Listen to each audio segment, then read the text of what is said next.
All right. Hello, everyone. Good morning. Welcome to the 2026 annual member meeting hosted by the American Foreign Service Protective Association. My name is Twanisha Johnson. I'm the Chief Operating Officer here at AFSPA. I've had the pleasure of being with the association as an AFSPA employee for about 8 years. For the last 2 years, served as COO. It's been a delight.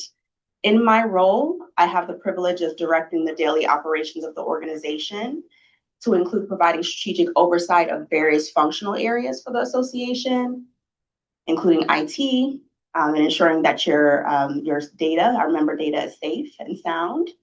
Our most recently rebranded talent and culture team is another example of a team that I help to provide oversight of, as well as our fabulous outreach and communication team, who's responsible for pulling together today's event. It is my honor to serve as MC of today's event as well. And so welcome to everyone here in the room. It's wonderful to see so many people here on site, as well as the hundreds that are joining us virtually today. So of course, I do have to, bear with me, start with a few housekeeping items for both our in-person and online attendees. So in case of emergency, the closest exits are on the side of the room in the back of the room, the doors that you've utilized coming in. A member of the AFSPA team will guide everyone to the staircase if needed.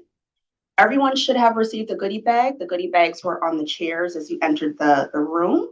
And in those goodie bags, there are notebooks and pens for everyone if you're wanting to take notes today. We certainly encourage that. Please make sure to utilize another. I've seen that many of you doing this as you entered already. Utilize the break room area in which you're able to meet with some of our partners who have joined us today. We have representatives from Express Scripts, Aetna, we have Medicare support and help here today, AIP, and the Foreign Service Benefit Plan. Health team members will be available to answer any questions. We're also providing massages. I did see a few taking advantage of that here on site. One of the perks of being on site today, right? Providing massages outside of this room in the hoteling area, just behind that barrier. For our online audience, I want to just take a minute to walk you through some of the tools that you'll see in Zoom. The toolbar along the bottom of your screen is where you can adjust the audio settings, chat with our virtual reps, and access additional resources. So please make sure to check these out.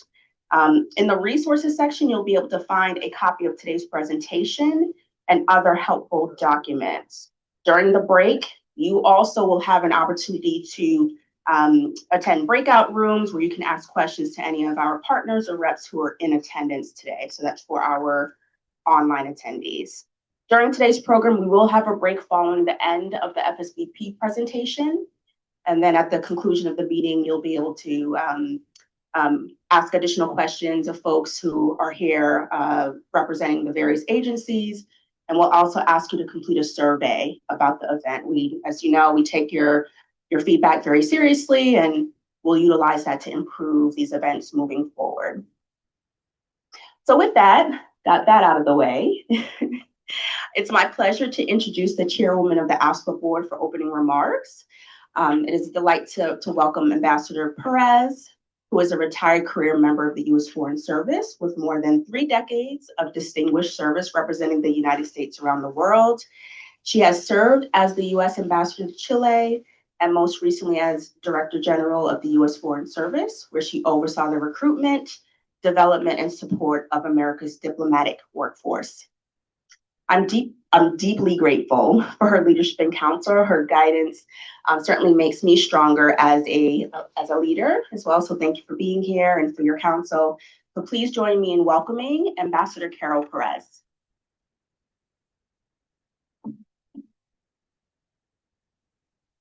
Tanisha, thank you very much. Good morning, everyone. And I'm really excited to see so many people here in person, and then of course to everyone who's online. Thank you. Because I know we all have very busy lives, and I know that I speak on behalf of AFSPA, that we really appreciate the fact that you take time to talk to us. I think it's a little bit unique that an insurance carrier would actually want to go and meet and talk to the people that are part of their plan. But I think that we are very unique. Our members are who we are, and I can tell you right now that Kyle, Twanisha, and all her team have a real commitment to members. And as the chairwoman of the board, and I've only been in that job a little over a year, 2 years? No, you're right. A little over a year. So I'm relatively new. I don't have a lot of history, but I am really impressed by how much the team here really wants to do the best they can for everyone. As a retiree, there's nothing more important than our health. So I probably feel that more than a lot of people that are younger, but it does make a difference. As the former director general, I also knew how important health was. And we cannot ignore that if we don't take care of our people and our health, they just aren't able to live their lives and to support, the U.S. people. So first of all, let me just start by saying it was, as always, a year of change. Especially in the federal workforce. So as you know, we, at least in the State Department and our foreign affairs agencies, we had a record number of retirements. We had RIFs. And unfortunately, we had the closure of agencies. And I think the biggest one for us was the closure of USAID. That obviously affects the work that AFSPA does. And this team spent a lot of time working with individual members and with leadership to try to make sure that those transitions happened as easily as possible. And that's not always easy to do. But at the same time, you would think that we would have contracted in size. We actually grew by 11%, which is amazing. So I can tell you as a former DG that when you have growth that goes up and down, it's a little bit schizophrenic. It is really, really hard to manage because you don't really plan for these things. So all I would say is all these changes, again, lots of retirements, lots of risks, lots of closures, and then this incredible increase in growth means that AFSPA actually has to work twice as hard to support everyone. And I just, beg a little bit of patience with them as they move forward. They're obviously working very hard to get more people on board, right? When you have 11% growth, you need more people to answer the phones and do the work that client services. And I only can tell you from my experience, and I had very schizophrenic hiring during my tenure, this is not easy. It will catch up because they are very, very committed and they are working very hard to make sure that the training and the onboarding is done not only as quickly as possible, but with a real sense of quality, because that's what you want. You just don't want people, you want good quality. At the same time that they're trying to do that, I think one of the theme this year is better tools, better health. And the other big thing everybody talks about is AI. And I think we're going to hear a little bit about that from our Hinge Health speaker. By the way, I have used Hinge Health, and it is a mixture of in-person and online. And I think this is the future. So this team here is always looking to innovate. And it's not that we're trying to turn you over to a bot. I, like everybody else, can't stand it when you get online. Remember, you're in the loop. You can't get to a real person. That's not the idea here. The idea is to find that right balance between technology and human interaction. But we have to think about what AI is going to mean. Everybody's looking at it. All the federal, foreign affairs agencies are. The State Department uses it quite a bit now. But they're going to move cautiously into this space. And we want to make sure that they want to make sure, we want to make sure as we do this, that we are meeting your expectations. So the goal is not to replace the human touch. The goal is to make sure that we're doing our work more efficiently and more effectively to better support all of you. You will still have humans answering phones. You will still have dedicated staff members for your issues. But we want to make sure that we can use technology to get you the answers that you need more quickly. I would say this is an ongoing journey. And as we continue on this journey, I will commit to you, and I know that Kyle and Twanisha do as well, we will be transparent and we will communicate. And there may be challenges, just like we had with this, exponential growth, but we will work through them and we will make sure that you're aware of what the progress is as we go on this journey ahead of us. So again, I'm really excited to be here. Thank you so much. Thanks to our team, to our members who are online. And I look forward to hearing your questions later. It really helped me as a board member inform the kinds of decisions that we make together with the wonderful team here at AFSPA. Thank you.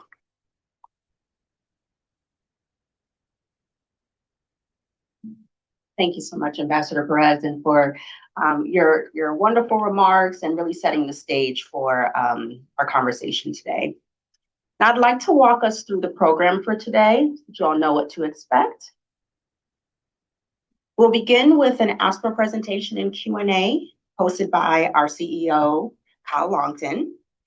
After that, we will take a short break, as I've stated earlier. During the break, attendees will have an opportunity to walk the break room and talk with partners who are stationed in the break room to answer any questions you may have about FSBP products and services. This year, we're happy to offer additional information about our wellness incentive programs as well. At the Aetna table, for those interested in learning more about how to navigate the site, we have some additional resources on site, so please see Britt at the Aetna table for more information about this. We're also delighted and super excited to be joined by AFSPA's former CEO, Paula Jacob, sitting right here in the center. Paula's here to assist members with Medicare questions as well and to really connect with you all today. Thanks for being here, Paula. Please feel free to continue enjoying the refreshments, of course. Another perk of being here on site while you're engaging with our partners. And for those of us joining virtually, this break will also give you the opportunity to connect with folks virtually in our breakout rooms, where you can also ask partners questions online. So please feel free to utilize that. When we return from the break, we'll hear from our keynote speaker, Dr. Claire Morrow of Hinge Health, who will share insights on how AI is being used to complement human care. And as Ambassador Perez stated, not replace it, right? So we'll talk a little bit about that. Following the keynote, we'll open the floor for general Q&A, again, hosted by AFSPA CEO Kyle Longton, and then we'll conclude the program with some closing remarks as well. So that's today's program.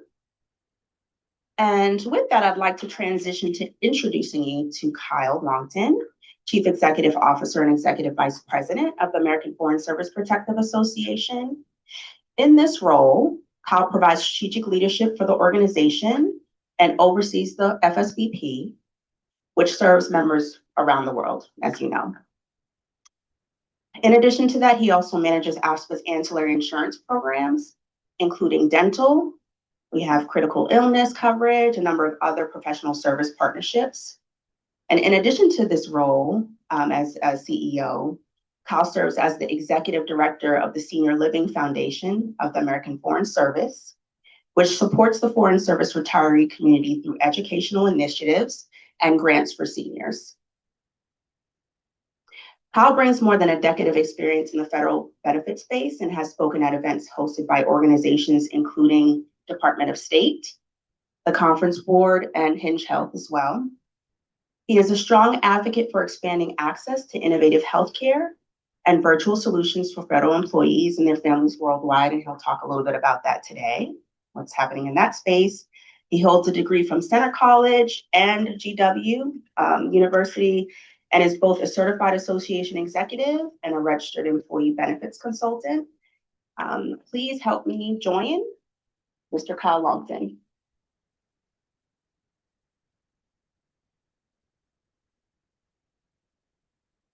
Thank you very much, Twanisha, and thank you, Ambassador Perez.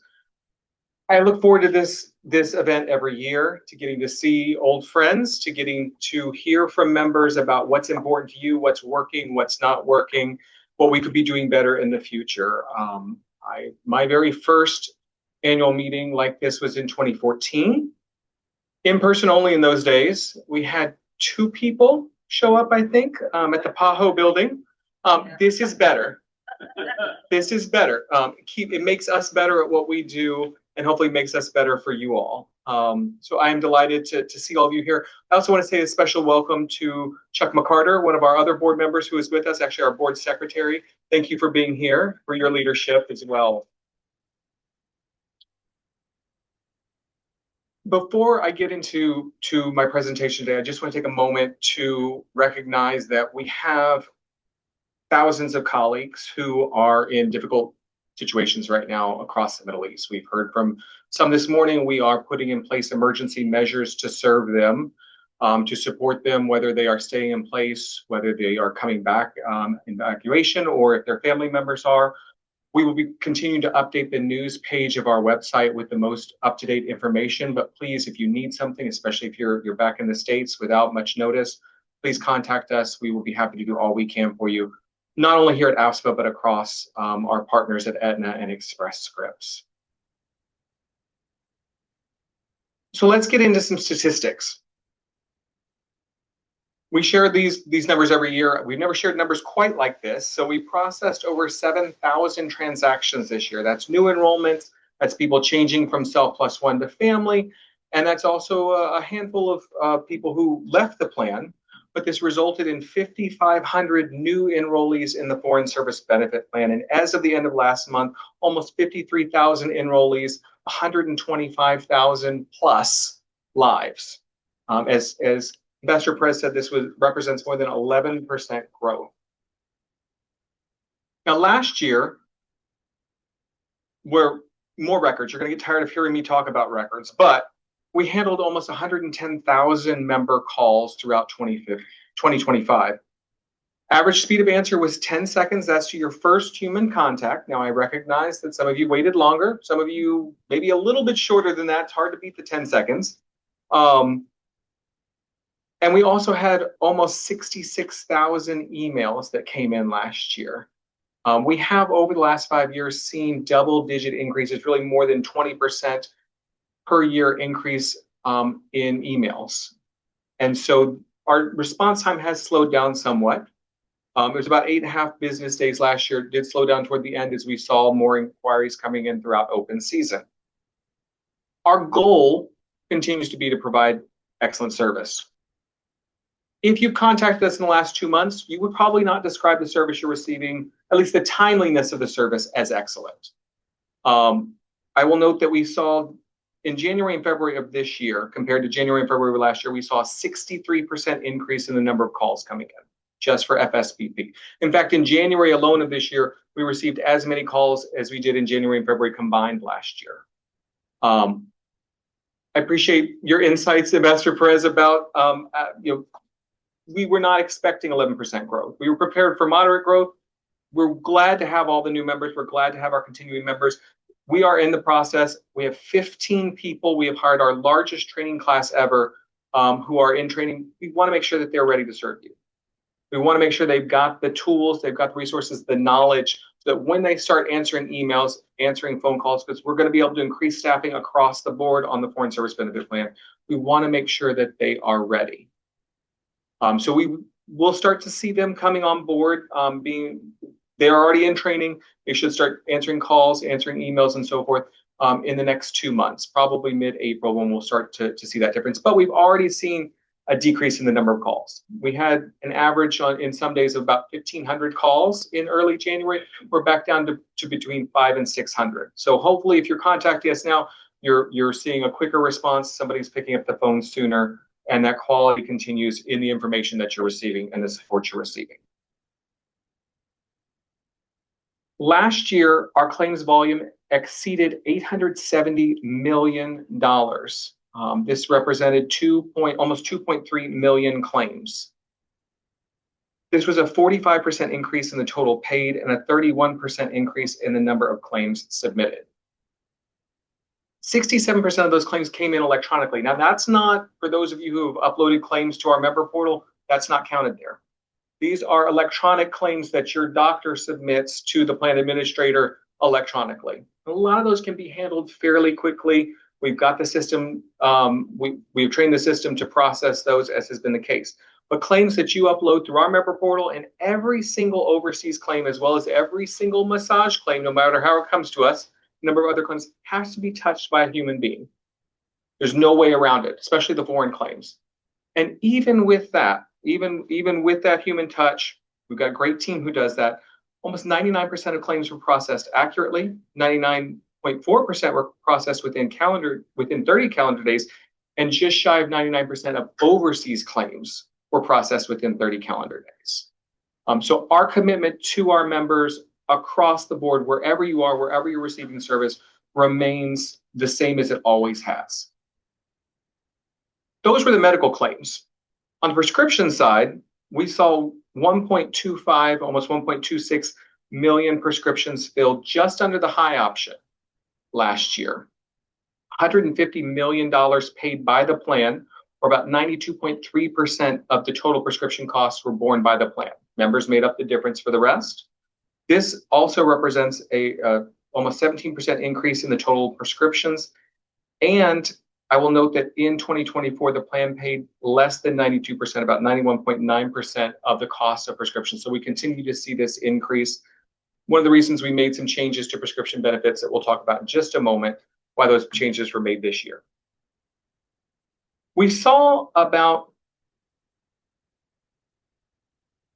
6,500 members last year who were enrolled at the beginning of 2025, at least, in the FSBP Express Scripts Medicare Prescription Drug Plan, the PDP. You're going to hear me talk about this a lot today, and we have an expert in the next room if you have questions about it. But under this plan, under this coverage, which is only available to people who are enrolled in Medicare A and or B, you don't have to have B, you can just have A. We processed over 332,000 prescriptions for a total cost to the plan of $32 million. And in this case, the plan paid about 99.8% of the prescription costs. Now, there are additional discounts built in because of the way Medicare Part D is structured, because of required manufacturer supports and so forth. This remains, I think, a really great deal and something that members should consider. Here's why. Sorry, that's coming up next. I got ahead of myself. I'll show you why in just a few minutes about the Medicare prescription drug plan. There were a number of initiatives that OPM put forward last year for plans to consider as we were designing our benefits for 2026. I'm not going to go through all of these because a lot of them were continue doing what you're doing for the Foreign Service Benefit Plan.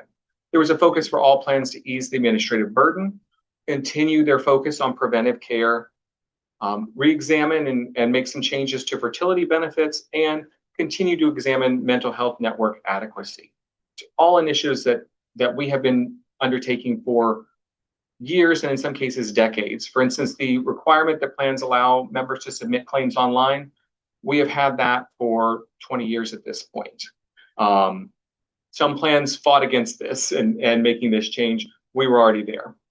And we continue, mental health has always been a cornerstone of the benefits that we've offered to our members based on their needs. We continue to look at the adequacy of our mental health network and our online offerings for members every year, every quarter. Let's talk about what changes we made to FSBP in the last year. Following some of the OPM guidance, we did make updates to our fertility coverage, in particular to cover storage costs for those who have a medical diagnosis of infertility. We made some changes to out-of-pocket costs, including increasing the out-of-pocket catastrophic maximum for both in-network and out-of-network care.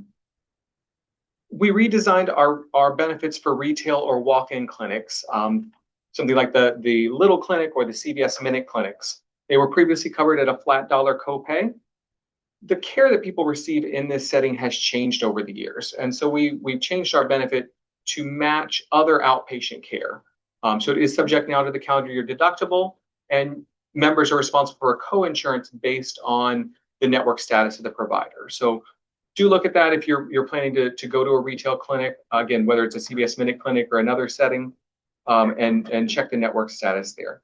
And one of we made was to prescription drug costs, and this was our first change to the prescription benefits since 2016.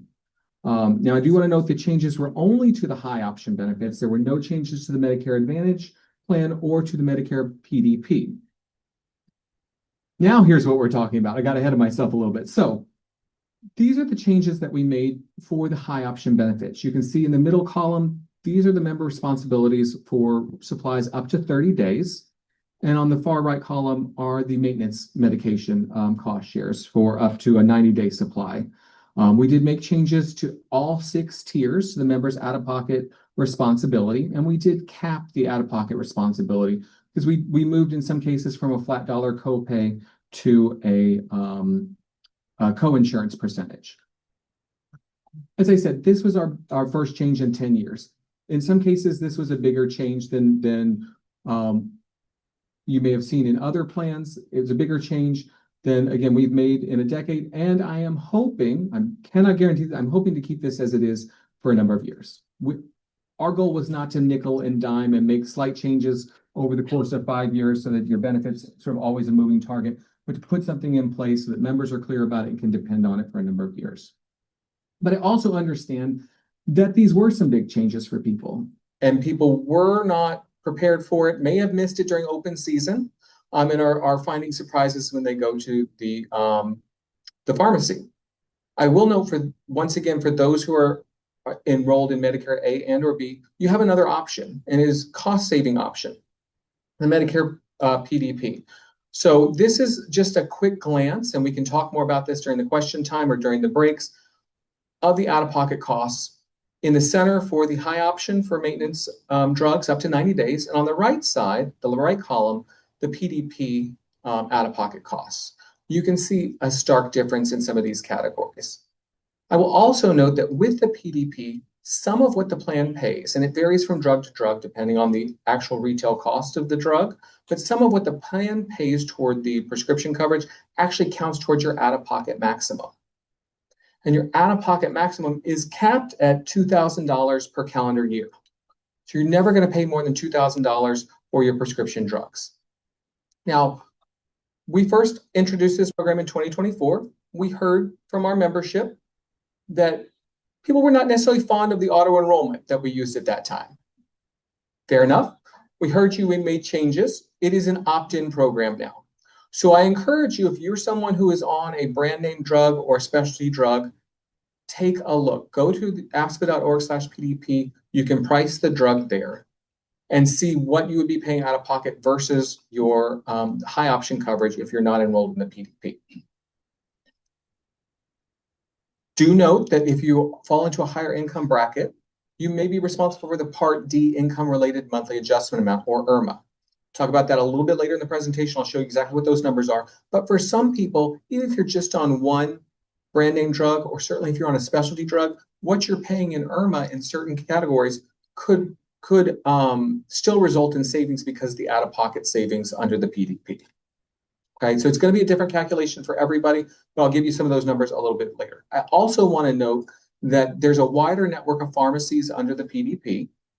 And you can fill your maintenance medication, so your brand name, your specialty, any of that at any retail network location. You don't have to go to the Smart 90. You don't have to go through home delivery. Even for specialty meds, you can get them at any retail location or through home delivery. You've got more options under this plan. Staying on the theme of prescription drugs. You may know by now, whether you're taking a GLP-1 for weight loss or not, that we introduced a program called Encircle RX as of January 1st. This program does require that members who are enrolled have their prescription benefits under the high option and are obtaining a GLP-1 drug for weight loss, not necessarily for the diabetes diagnosis, but for weight management, must enroll in a teledoc program, either the Advanced Weight Management Program or the Advanced Prediabetes Program. And this is only if they're receiving their prescriptions in the US. If you're getting them retail overseas, you don't have to enroll in the program. You can to get the continued support, but you don't have to. You register for the program, your doctor provides an updated prior authorization, and you have access to the drug again. That's for the first fill. Throughout the year, members are required to engage in the program in two ways. Weigh in on the teledoc provided scale 4 times per month, and engage with the app 4 times per month by setting goals, by going through logging your food, tracking your activity, or getting back to that human touch, engaging with a coach on your weight loss goals, on what's working, what's not working, what your side effects are, what you may want to discuss with your doctor at your next appointment. You've got that human touch as well as a library of resources available to you. This was not our smoothest rollout of a program ever. It's an understatement. We've got diplomats in the room, right?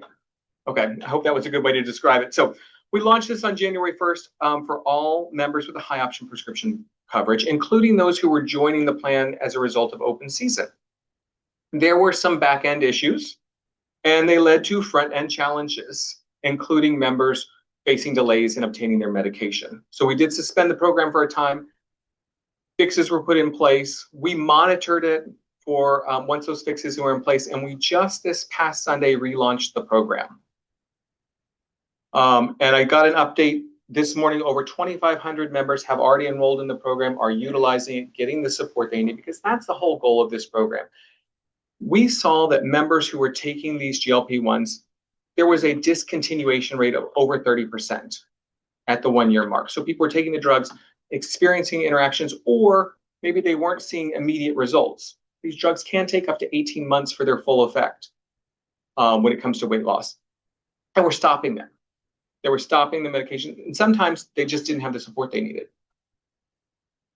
We wanted to provide members with the support, with a way to reach out to a coach who's specifically trained, with a way to track their progress, to know what's working, what's not working. That's the goal of this program.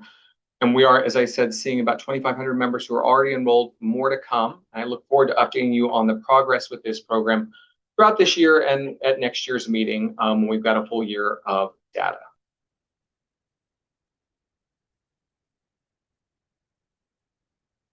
There's a lot in the news right now about health. There's always a lot in the news about health, right? But I read an article this morning. I have a confession to make as part of this. I'm a millennial.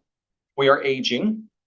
And there is data out right now that people who are experiencing their first heart attack between age 18 and 54 are seeing high mortality rates.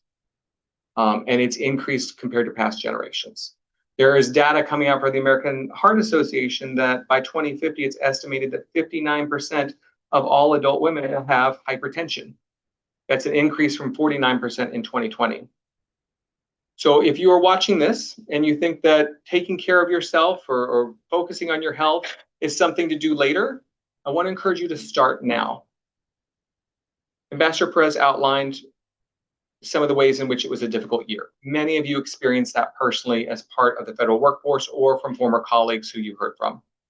The best thing we can do right now is to take care of ourselves. So I want to encourage all of our members, get your health risk, do your health risk assessment. This is a 20-minute survey online. There's an option by phone. Most people are completing online. Complete that. Help identify what are your health risks. What are the goals that you want to meet? And at the end, guess what? We're going to connect you with programs that can help you meet those goals and mitigate those risks. I also encourage you to do the biometric screening. This is free in the US if you go through LabCorp or Quest Diagnostics. Know what your triglycerides are. Know what your cholesterol is. Find out what your blood pressure is, right? Know what your A1C is. As somebody who had a surprise diagnosis of diabetes 6 years ago, know what that is. So you can start mitigating the risk and taking care of yourself, but also get those preventive visits. See your doctor at least once a year. Talk to them about your lab results. Stay up to date on your vaccines. No hesitancy saying that here. Stay up to date on your vaccines. There are schedules out there. If it is subject to shared decision-making, have that conversation with your doctor, your nurse, your pharmacist about what's right for you and the timing of it. Protect yourself and protect your mental health. Right now, that is key for us, and I'm delighted in a lot of ways that, particularly since COVID, we are more open to talking about challenges we might be facing with our mental health. We're removing the stigma. We're looking at programs, and there are a wealth of programs out there for our members. I also want to note that a lot of these programs, a lot of the ways that you're taking care of yourself can also help earn you incentives, which can help decrease your out-of-pocket costs. More on that to come. But I want to return to our theme for the year. Ambassador Perez mentioned this, better tools, better health. And this is just a glimpse of some of the tools that we offer, not just within Foreign Service Benefit Plan, but beyond that, whether it's financial planning, estate planning, but also ways to take care of your health at every age and stage, whatever you are facing. So let me get into some specifics. Again, this is just a partial list, and it is meant to highlight the most accessible solutions, things that you might be able to access from the palm of your hand on your mobile device and from the comfort of your home. You need care. We partner in the US with Teladoc to get virtual primary care, to access 24/7 care if you're thinking about going to a minute clinic, the retail or even urgent care. That might be a place to start. There's ongoing mental health counseling available, nutritional counseling, and even dermatology services, all without a limit on the number of visits and all at no cost to members. If you're overseas, you have access to urgent medical and preventive care coaching through vHealth. This is also supported in the background by Teladoc. And then we also have over the last year, now 14, almost 15 months, partnered with a group called Lyra Health to provide overseas mental health support for our members. And we've seen about 230 members who've taken advantage of that for urgent needs, but as well as ongoing counseling. And that is a service that's available right now to those who may be facing an urgent need. Well, you'll hear later about Hinge Health. This offers physical and exercise therapy to address a number of conditions. It is in the US only right now, but we are very, very close. I'm not going to put a date on it in case we miss it, but very, very close to rolling this out in a number of locations, a number of countries overseas. I will say that overseas regulatory requirements, we have to go country by country to get it approved, even in the EU. You've got to go country by country, so this will not be everywhere right away, but it is coming to a number of countries in the near future. We also have chronic care management worldwide through Teladoc, not just the advanced weight management, not just the pre-diabetes that I mentioned before, but also support for those with hypertension and diabetes. Daily support, again, services available at no cost to you. And if you're facing a serious diagnosis, a recommendation for a major surgery, something like that, consider an expert second opinion. Overseas, this is available through our partnership with the clinic, through eCleveland Clinic. And stateside, it's available through 2nd.MD. So please, if that is something that these are underutilized services, I think particularly the second opinion service, please reach out to us if you just want assurance about your next steps when facing a major diagnosis. These are accessible solutions. These are things you can do in the palm of your hand in many cases. They will connect you with resources. They will also connect you with humans to provide that care. Another way to connect with humans is through our care management program. This is something we've offered for years, and this will connect our members with nurse care managers who are dedicated to the Foreign Service Benefit Plan. They understand our membership. They understand challenges that members may be facing overseas, and they can offer one-on-one continuous support. If you've got a question about your doctor's orders or you're not sure where to go next with your treatment, you can call them. They can talk you through options. They can let you know programs that we offer. If you need resources in your community for transportation or just to understand what support groups may be available, they can help you with that. They have social workers on their team as well. They also run a compassionate care program for those who themselves or within their family may be looking at a terminal diagnosis and how to handle those last months of life. We can support you through pain management, through cancer, a number of different diagnoses. And again, an underutilized program. So I encourage you, call that number, reach out, start using this program. One of our most popular programs that members use is our lifestyle and condition coaching program. I've talked about this before, so if you've attended one of these meetings, you are likely familiar with this. This is coaching when and where you want it in a lot of ways. You can engage with a coach one-on-one. You can get support online in a virtual setting or over the phone. And over 40 different conditions or goals to meet. You want to sleep better, they can help you. You want to eat better, find time to exercise more, manage your stress, manage a chronic condition. They have resources to help you. And lifestyle and condition coaching and a number of programs I mentioned are all part of our Simple Steps to Living Well Together program. This is our incentive program. Members who are age 18 and older, whether you're the enrollee or spouse or even adult children dependents, anybody 18 and older can earn up to $400 per year. And we did some math. We had about 95,000 people who were eligible for this program last year. $400 per person. Yes, I resorted to a calculator on this. $38 million possible that members could have earned to help with their deductible, with their out-of-pocket co-insurance on medical, their prescription costs.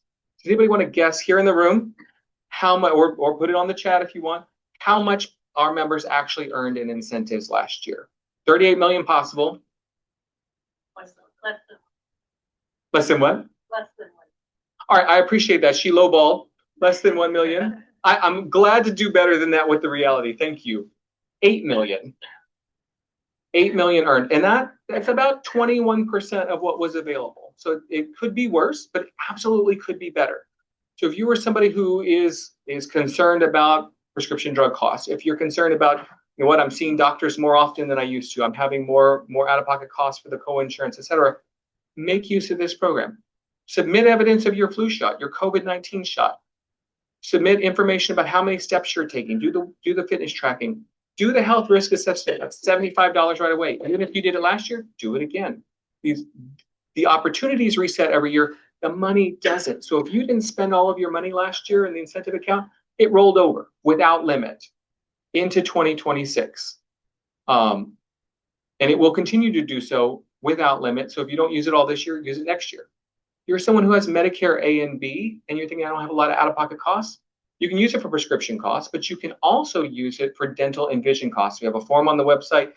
Send us an itemized invoice and receipt, and we can reimburse you for those out of this account. So I really want to encourage, I'd love to come back next year and report that out of, we'll say 42 million, given our growth, that actually $35 million was earned. So start today.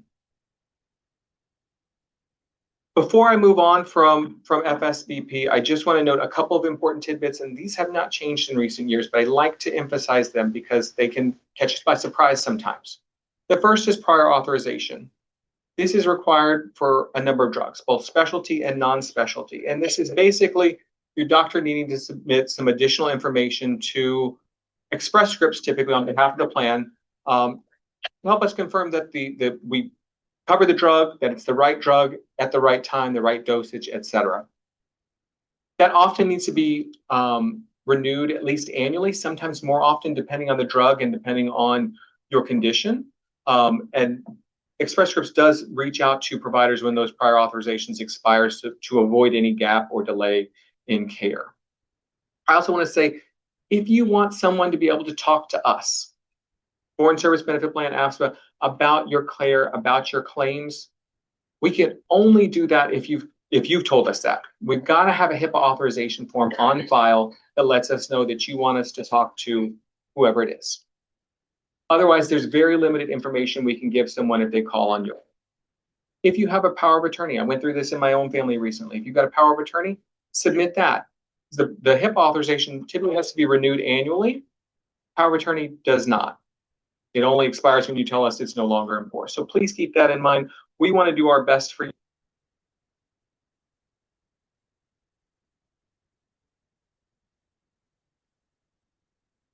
Earlier, actually, we started almost 100 years ago in 1929 with life insurance. At that time, also an annuity, but with life insurance. And today, we still offer 4 life insurance plans. An accidental death and dismemberment plan, the most descriptive plan you've ever heard of, tells you exactly what it pays for. But we also have our immediate benefit plan for employees of certain agencies, as well as our group enhanced life. And what we launched this past year was our senior term life plan. 4 dental plans, our critical illness plan, and we are in the process and previewing this because we should be launching it soon, of offering a new long-term disability plan. We had some in the past. We had to sunset those, but we are in the process of launching a new one. You should see more information in the next couple months about that. We also have partnerships with other groups to offer travel insurance, retirement, long-term care, legal, financial, tax consultations, advisory services across the board, many that are offered, at least the first session of consultation free or at a discount to AFSPA members if you let them know that you're an AFSPA member. We also offer members of household insurance and a number of other smaller plans. One of my favorite programs that we offer is our discount care programs. This is not insurance. You'll hear me say that a couple times probably. This is not insurance. These are 2 discount programs. One is for dental and vision, one is for hearing. The dental and vision is a combined program. You enroll, you pay a monthly subscription fee that is less than insurance premiums, and you have access to a network of dental and a network of vision providers, the Carrington Dental Network, the VSP Vision Network, and they have guaranteed discounts. So you walk in the door, you know that you're going to pay 40% off. They may, in some cases, for certain, they work off a fee schedule. So you know exactly how much you're going to pay for a cleaning, for a crown, for implants, for your limit on new frames or a vision exam on an annual basis. Now, a lot of the services don't have a limit. So if you want to get your teeth cleaned 4 times a year, you can get that discount every single time. Take a look at this. If you aren't sure that vision or dental insurance is for you, if it's maybe out of reach financially, this may be a more affordable solution for you. And I can tell you what's really affordable is the True Hearing discount plan. There is no cost to utilize this program. You can go, you get discounted services at their network providers nationwide for hearing services. These programs work in the US, they're not available overseas, but you can utilize them when you're back. I actually went for my hearing exam earlier this week. Some of you may know that I've had hearing aids since 2013. Was due for a new set, went for my hearing exam through True Hearing earlier this week, discount on the exam, and saved almost about 35% on the latest hearing aids, which will be delivered next month. They have Bluetooth connection, everything else. So if you are someone, or you have someone in your life who's going around turning the TV up, you're not engaging in conversations, you're having trouble, go have the hearing exam. The worst thing you can do is at least know where you have trouble. Make adjustments for that. It may result that you find a hearing aid is the right solution for you, and you can combine that discount with your coverage under the Foreign Service Benefit Plan, and you may have little to no out-of-pocket costs for hearing aids. Please keep that in mind. Get an eye on my time, we good? Okay. All right, I want to talk a little bit about a hot topic that Ambassador Perez alluded to, and that is artificial intelligence. This is everywhere, and the technology is becoming more prevalent. Does anybody get daily phone calls letting you know about the progress of your personal loan for $68,000? I'm seeing some no's. I want your phone number. I want that experience, because I get those calls, and it sounds like an actual human. It's not.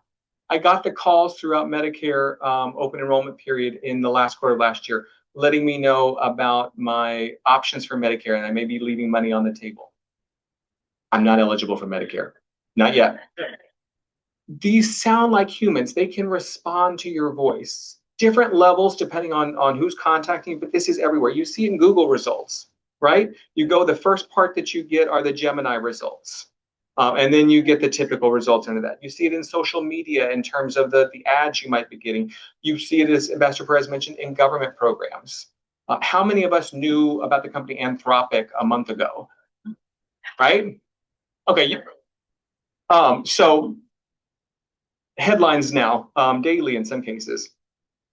It's also in healthcare, and I don't think that's a surprise to anybody. And you may have actually experienced this, perhaps in a care setting.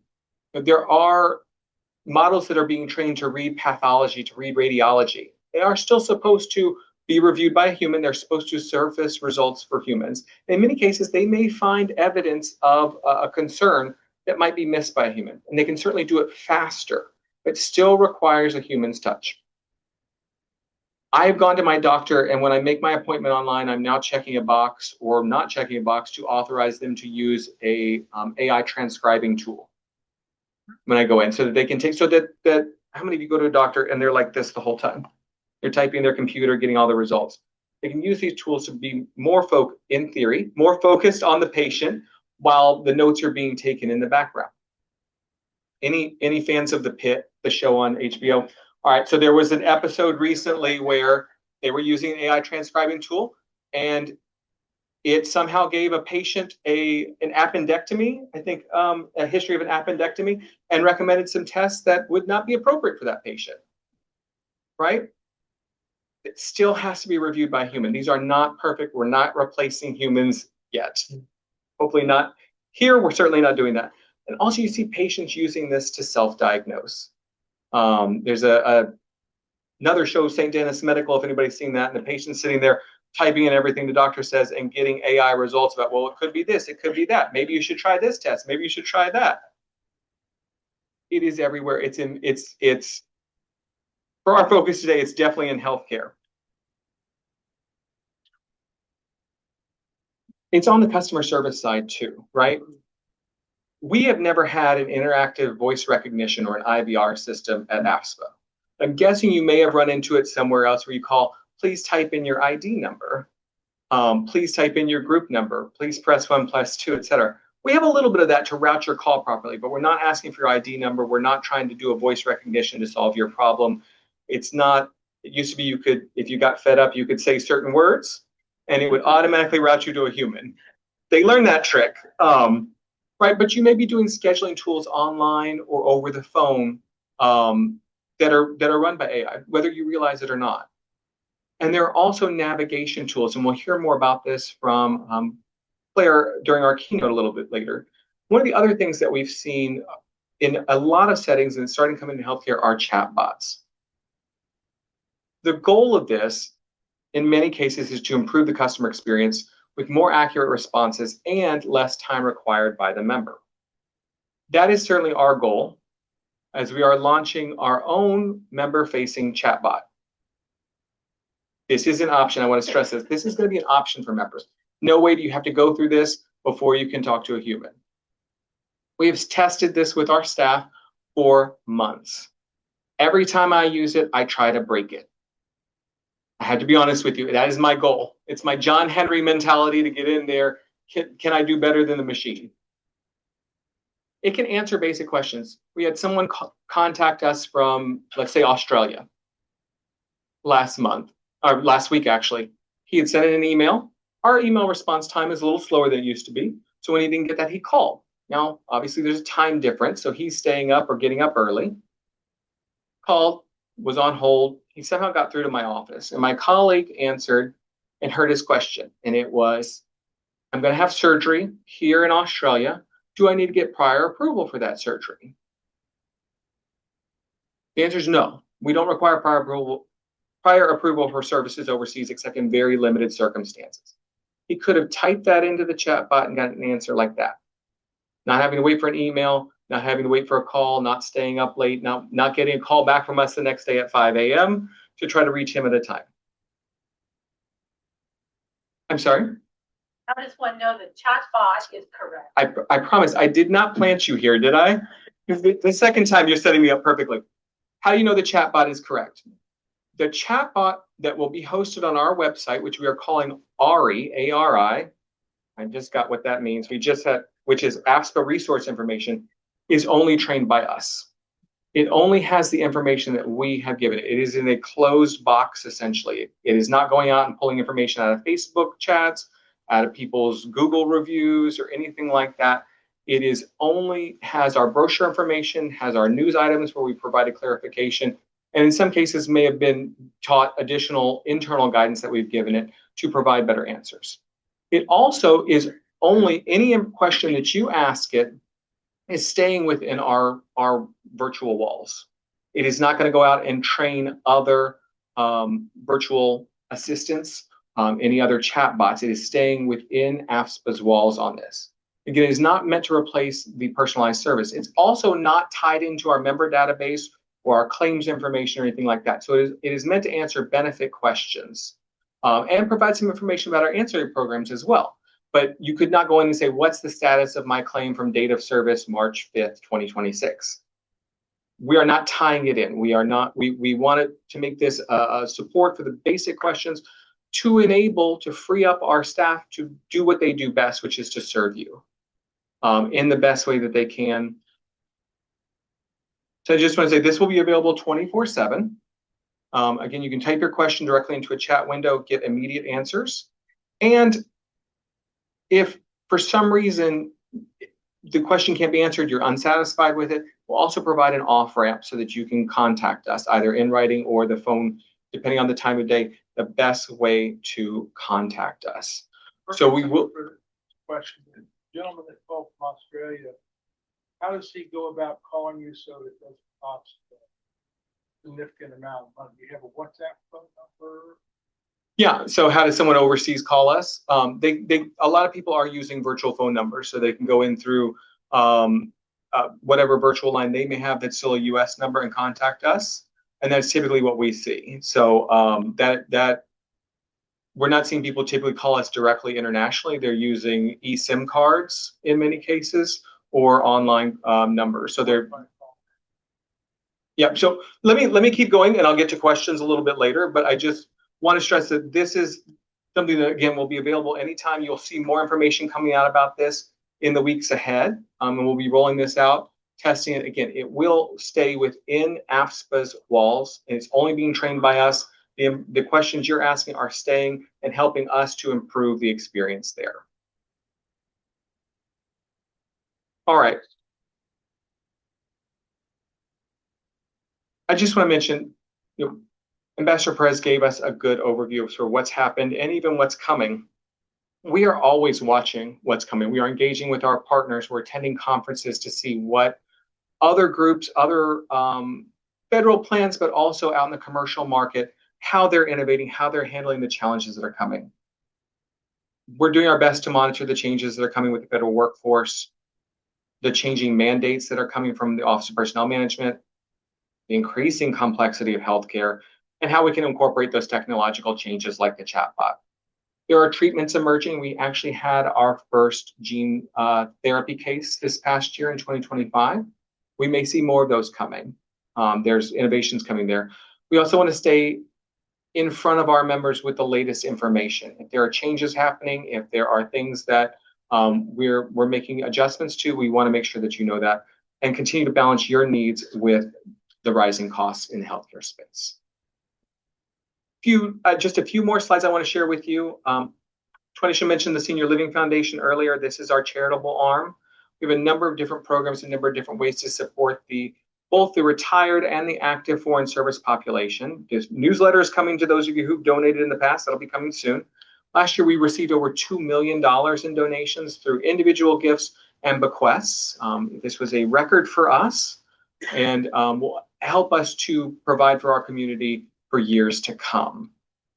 I will note that our program expenses last year did exceed about $750,000 across the board, and that number has been fairly steady in recent years.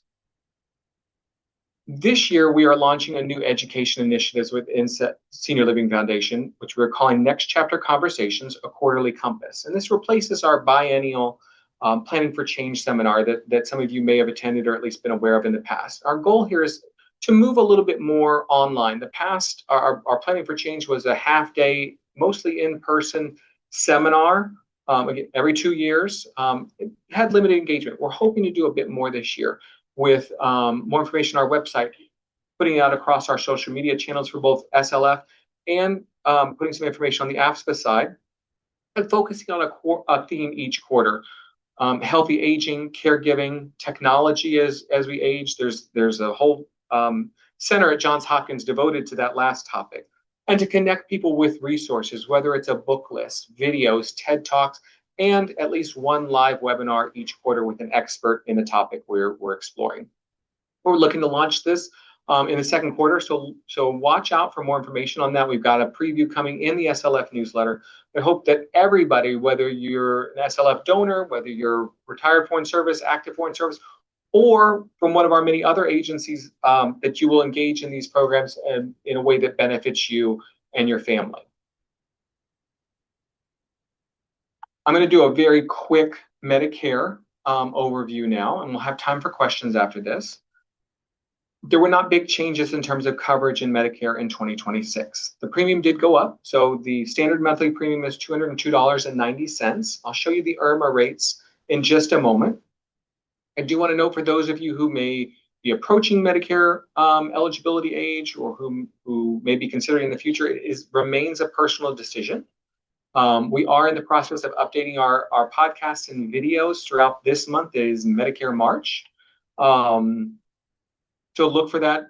Encourage you. You'll have information on how to subscribe to our YouTube page. That's probably the best resource for the Medicare information. And then I do want to emphasize again that Part D may be worth another look. I'll give you some more information in just a minute. So Part B premiums for 2026 here, based on your 2024 modified adjusted gross income. You can see it up there. This is individual income in the first column, married filing jointly in the middle. If you are married and filing separately, your income brackets are and your premiums are a little bit different. That's available on the Medicare webpage. Happy to talk through that. Paula is as well afterward, but you can see your premiums here. You can see that as your income goes up, so does your Medicare premium. And so for some people, it may not make sense to have Medicare Part B, because you're going to be paying more in premiums than you would get in benefits when it's combined with your FSBP or other FEHB coverage. There are options out there to enhance your Medicare coverage, including your Medicare and FSBP service. So we started offering in 2023 now, I believe, the FSBP Aetna Medicare Advantage plan. And I'm going to refer to this as the MAPD or MAPD, because it's a Medicare Advantage plan that also includes Part D coverage. We partner with Aetna with this, This is a PPO plan. So basically you can get care from any provider in the US who is a participating or non-participating provider with Medicare. The only ones who are not covered are those opt-out providers. If you're not sure what I'm talking about, see my video on YouTube. But basically this means $0 cost share when you get medical care. You get enhanced benefits. You also get a reduction in your Part B premium of $75 per month, up to $900 per year. And that's per person. So if you're part of a couple, you're both enrolled, you can each get that $900 reduction. This also limits your prescription out of pocket, provides some additional unlimited benefits for chiropractor, physical therapy, occupational therapy, and so forth, and has coverage for a routine vision exam and up to $750 in annual dental coverage. We've got about 700 people, or about 10% of the eligible population who have Medicare A and B who have enrolled in this, because you've got to have both to opt into this. A lot of them have stayed with it since we started offering it. They like it. They like the reduction in Part B. They like these optional programs that we offer, including teledoc, non-emergency transportation, the silver sneakers. If you want silver sneakers, this is the one way we can offer it to you. Free or reduced access to gyms and fitness classes. I do want to note there are some important differences, and this has not changed in recent years if you've seen it before. Prior authorization is required for certain services under the Medicare Advantage plan that you may not run into under original Medicare. If massage therapy benefits are important to you, this may not be the plan for you, because massage is only covered if it's deemed medically necessary. Essentially, if your doctor refers you for massage, and then your massage therapist has to be in network with the plan. Anybody gone to an in-network massage therapist or one who accepts Medicare? If you find that unicorn, you let me know. We do have a small network that is paired with this, but it's not everywhere. So this is an important benefit. The massage therapy is an important benefit for you. The MAPD may not be right for you. Prescription benefits are managed through CVS Caremark rather than Express Scripts. Customer service is handled by Aetna rather than by AFSPA, and CMS rules apply. Beware of the IRMA for both Part B and Part D. Now, more popular than the MAPD program is the FSBP Express Scripts Medicare Prescription Drug Plan. As I noted before, this is an opt-in only program. So if you're interested, you've got to take action to get into the program. You're enrolled in a Part D plan. You've got the larger pharmacy network, still access to home delivery, greater flexibility, and your co-pays are less. You will see most likely greater savings in your out-of-pocket costs. You want to balance that against any Part D IRMA that you may be subject to you, and I just want to share that here. So if you enroll in the PDP with us, FSBP pays your plan premium. So if you're in that first income bracket, no additional IRMA costs to you. If you fall into the higher income brackets, you see how much you would pay per month, and that is per member per month. But that may be outweighed by savings that you would see in your out-of-pocket costs. So it really is a personal calculation. We'll be doing some videos and podcasts on this throughout the month of March as well. And there's a new pricing tool that Express Scripts will be rolling out in the middle of this month to make a lot of this information clearer. Still separate pricing tools for the high option plan and the PDP where you will need to compare prices. And just a reminder, we saw this earlier, but just to compare the out-of-pocket costs between the high option and the PDP. You can sign up anytime. You don't have to wait for open season. Your coverage the changes is typically effective at the beginning of the next calendar month, and you can do all of that through afspa.org/PDP. There's a simple form to fill out there. I'm at the end of my prepared remarks. I'll just use this to highlight some of the many programs we offer in our goal to be partners in your health, whether that's within the health plan or beyond that. We have a number of programs that we manage or that our partners manage on our behalf. I think that brings us to question time. And my colleagues are around the room with microphones, because we want folks at home to be able to hear what the questions are, and I can do my best to repeat some of those if we need to. But we'll start here in the room if we can. And I saw a hand here in the back row, if we can get back there. We've turned on mics, so as long as people project, they should be able to be heard online. Got it. Thanks. I wanted to ask about the overall fiscal health of the Foreign Service Benefit Plan. Frankly, I was very surprised to hear about the 11% increase, given all the chaos last year. I'm from formerly with USAID, and I was expecting a story of, no new younger participants coming in from USAID, the middle range people dropping out because they weren't eligible for retirement and it was way too expensive under PCC. And then the rest of us who were eligible for retirement were more expensive. We're remaining in the plan, which makes it harder to maintain the fiscal sustainability of the plan. So can you tell us a little bit about what you think was driving the 11% and how much is that maybe a one-time blip that for some reason is counterintuitively driven by the chaos of last year? Or is this, sustainable in any way or anyway? I don't know that 11% growth is sustainable, but what I will say is we actually saw about 5% growth during last year. The 11% was just from open season. We actually, throughout last year, actually saw about 5% growth and a very healthy open season going into 2025. I think we did see some hiring at State Department and other agencies throughout last year. We did see a lot of people go shopping during open season. I think with the chaos, a lot in the news about increasing premiums outside of the FEHB, people were more attuned to it because that happened before open season, before the FEHB premiums were out there, and they really started looking. So I think people were comparing more than they have in the past, and not just the premium. They started looking at the benefits. So we were able to, we changed the prescription drug benefits, but the medical benefits remain the same. One of the reasons we changed the prescription drug benefits was an effort to maintain a larger formulary so that we didn't have to start limiting the number of drugs that were available.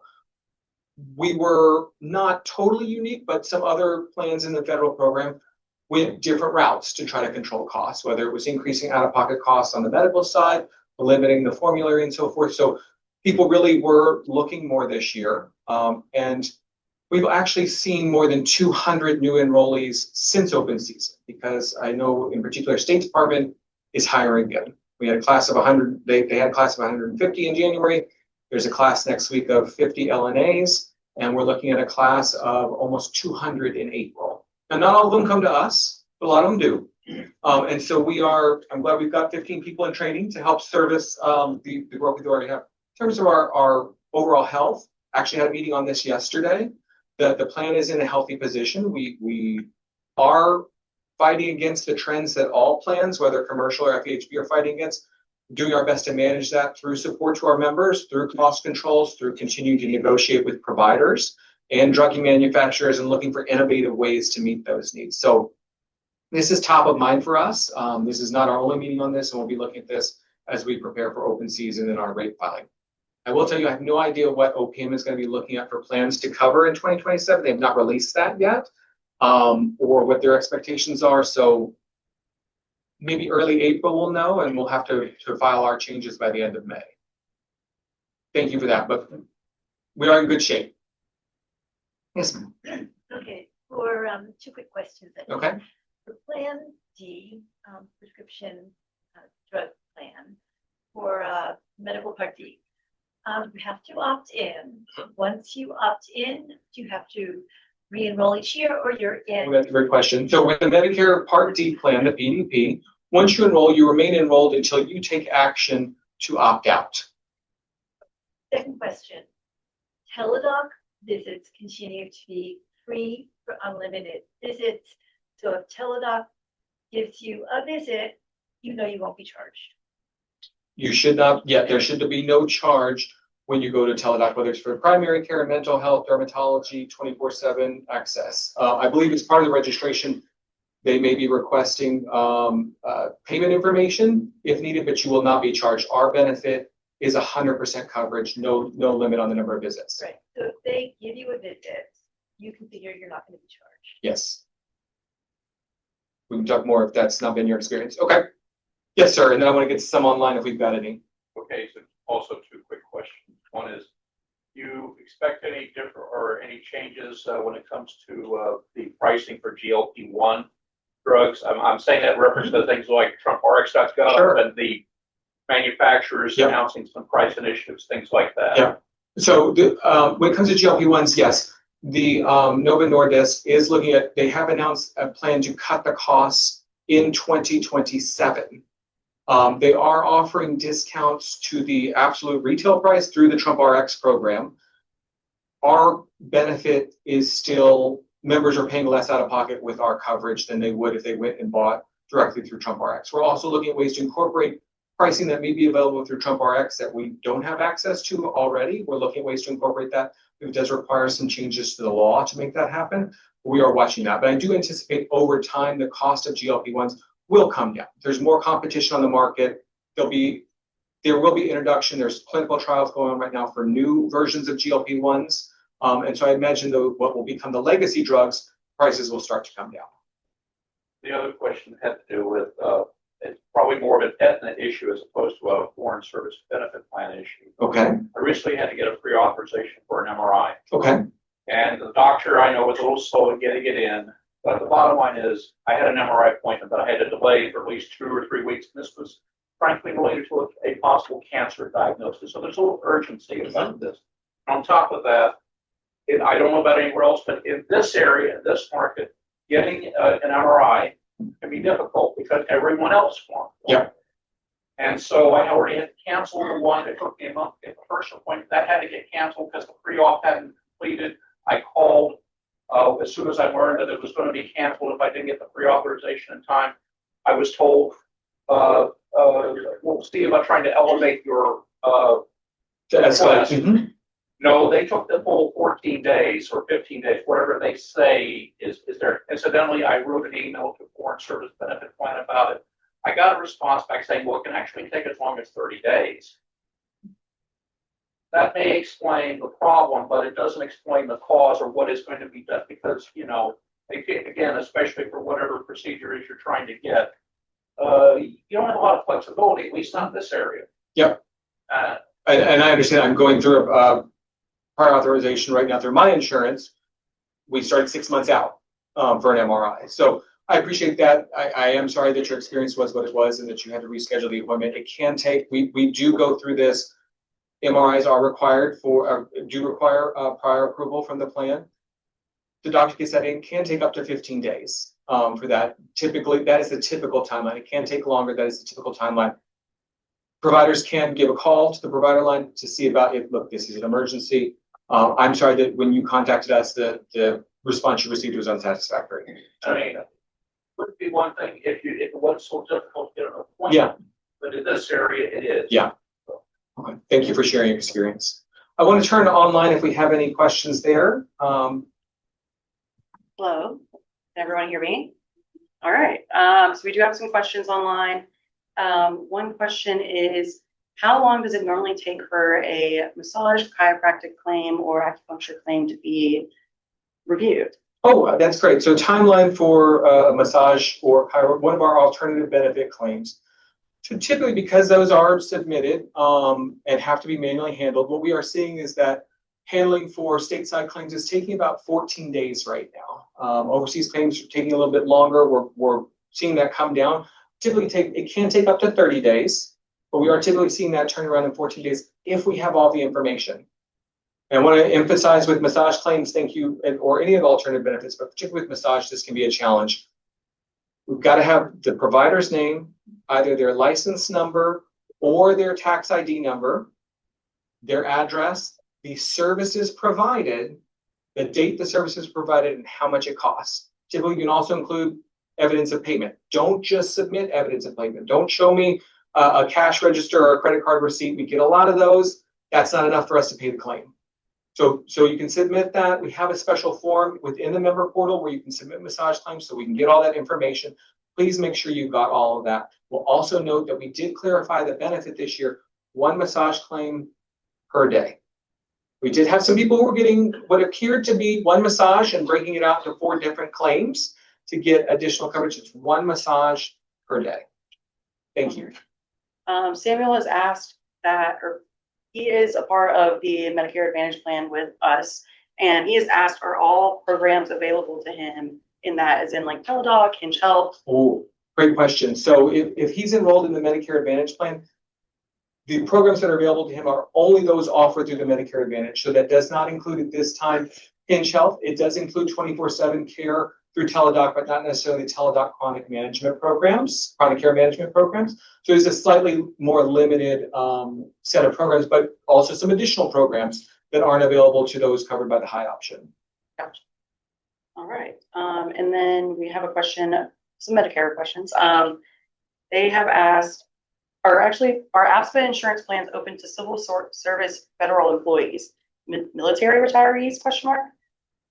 Yeah, so if you, we've got information on our website, AFSPA.org/eligibility, that lists all the agencies for which federal employees are eligible to enroll in AFSPA, but also particularly the Foreign Service Benefit Plan. So civilian employees of specific agencies can enroll in the Foreign Service Benefit Plan and become AFSPA members. Their membership in AFSPA gives them access then to our ancillary insurance programs. If for some reason you're a retiree of, let's say, DOD, but you never had FSBP while you were an active employee, you cannot enroll in FSBP for the first time in retirement. However, you can explore ancillary insurance programs as a member in AFSPA. So it's a little, we are the last other than the Panama Canal Health Plan, we are the last closed plan. I know, the last closed plan in the federal program. I don't think the Panama Canal had 11% growth last year. So I am proud. We are the leading plan for closed plans in the federal program. So appreciate that. And let's take one more and then we'll take a break and we'll have more time for questions later. Yes. So George has asked if services for the wellness rewards are offered and billed electronically by the provider, does the member still need to submit proof of these services to FSBP to earn the rewards? Okay, so if a provider submits a service, for instance, the annual physical, that is eligible for one of the incentives, if it comes in, it's coded as annual physical preventive exam. No, the member doesn't need to do anything beyond that. We will capture that in our claims processing process. It may take a little while before you see the balance for that show up in your incentive account, but we take care of that behind the scenes. And you should see that balance show up. Usually in 4 to 6 weeks, we're working on decreasing that time, but you should see it show up. And oftentimes we handle the disbursement of those wellness incentives automatically as well. When we get a bill from your provider that has a patient responsibility, oftentimes we pay that separately directly to the provider. You don't get balance bill. So I'm going to pause there and turn it back over to Twanisha. Thank you all.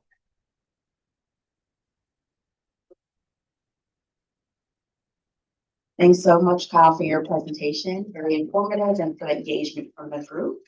Thanks so much. I know we are at 12:21. We're still good for a 10-minute break. Please feel free to enjoy the refreshments, breakout rooms for our virtual attendees, and the break room for our in-person attendees.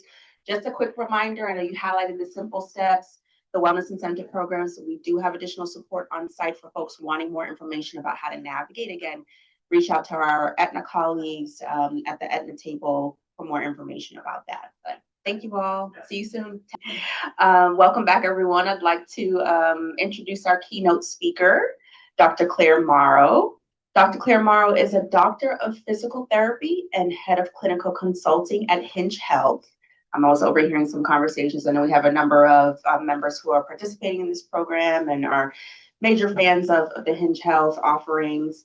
Her work includes supporting members, training physical therapists on evidence-based practices, advising product leadership, and contributing to commercial initiatives. She serves as the physical therapist representative on Hinge Health's critical leadership team. Dr. Morrow is a board-certified orthopedic clinical specialist and a fellow of the American Academy of Orthopedic Manual Physical Therapy. She is also clinical faculty for the Kaiser Permanente Northern California Orthopedic Physical Therapy Residency, mentoring new licensed physical therapists. Her prior experience includes outpatient care in hospital-based clinics, on-site employer clinics, and working with professional athletes. Her professional mission is to empower individuals to better understand pain, improve function, and enhance quality of life. We're very thankful to have Dr. Morrow here with us today. So ladies and gentlemen, please join me in welcoming her to the stage.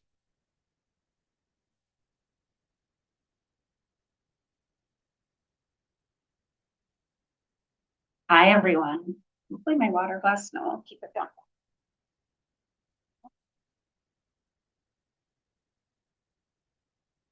All right. Hello, everyone. Thank you so much for coming and being here in person. I appreciate you. And thank you to AFSPA, Kyle, for inviting me. I think that virtually I spoke for you guys at this meeting maybe 3 years ago. So I'm very excited to be here in person. And so the presentation that I'll be giving today is really discussing a little bit about our program. I'll give you a little bit of an overview of our program.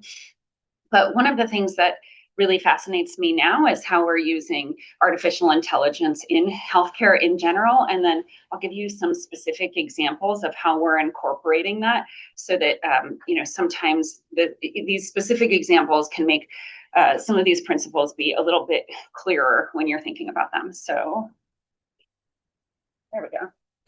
That's me when my hair was a little shorter. They already introduced me and did a great job, so I don't need to do that again.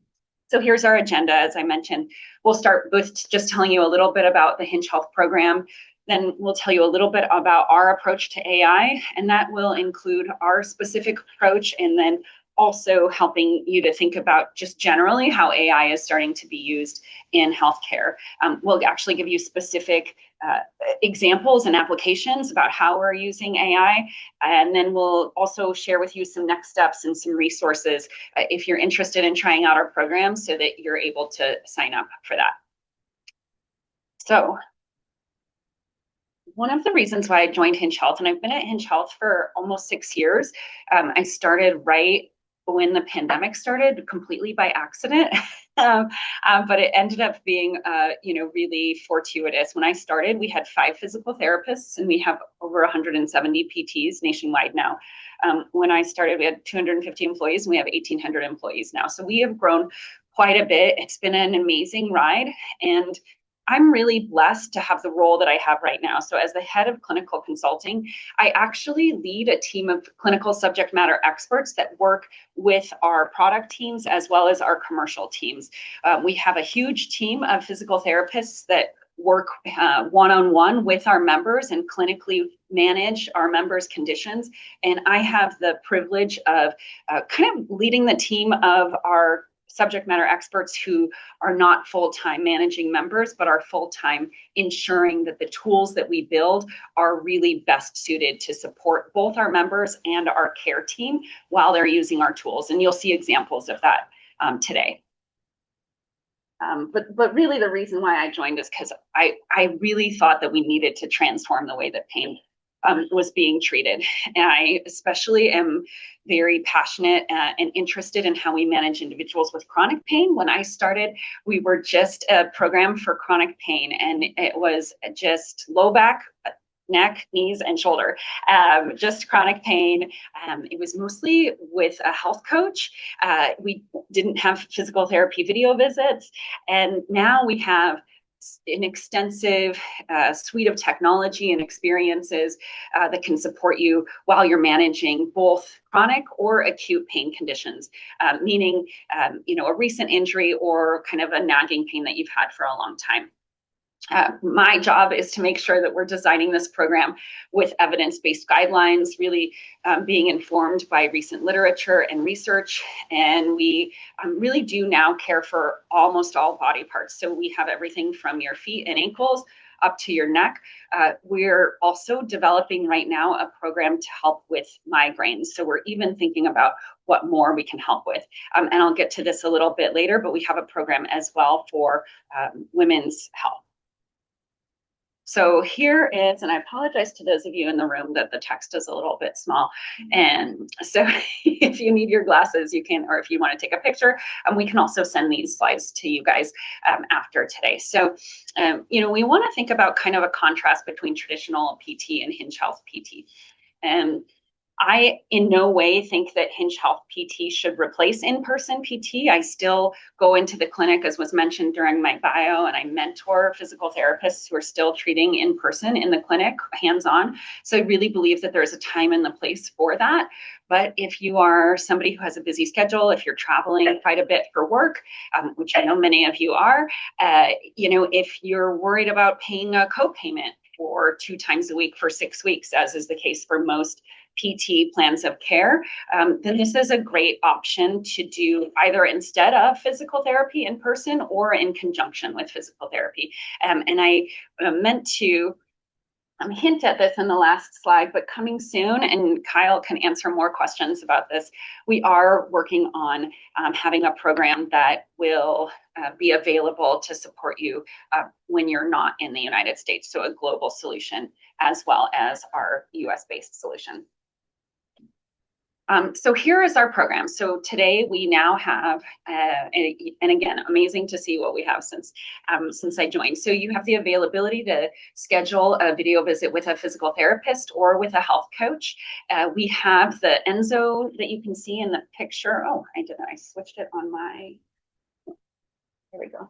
The Enzo is our, it's actually like a TENS device that can be used for pain management. I was using mine on my low back when I was flying here from San Francisco.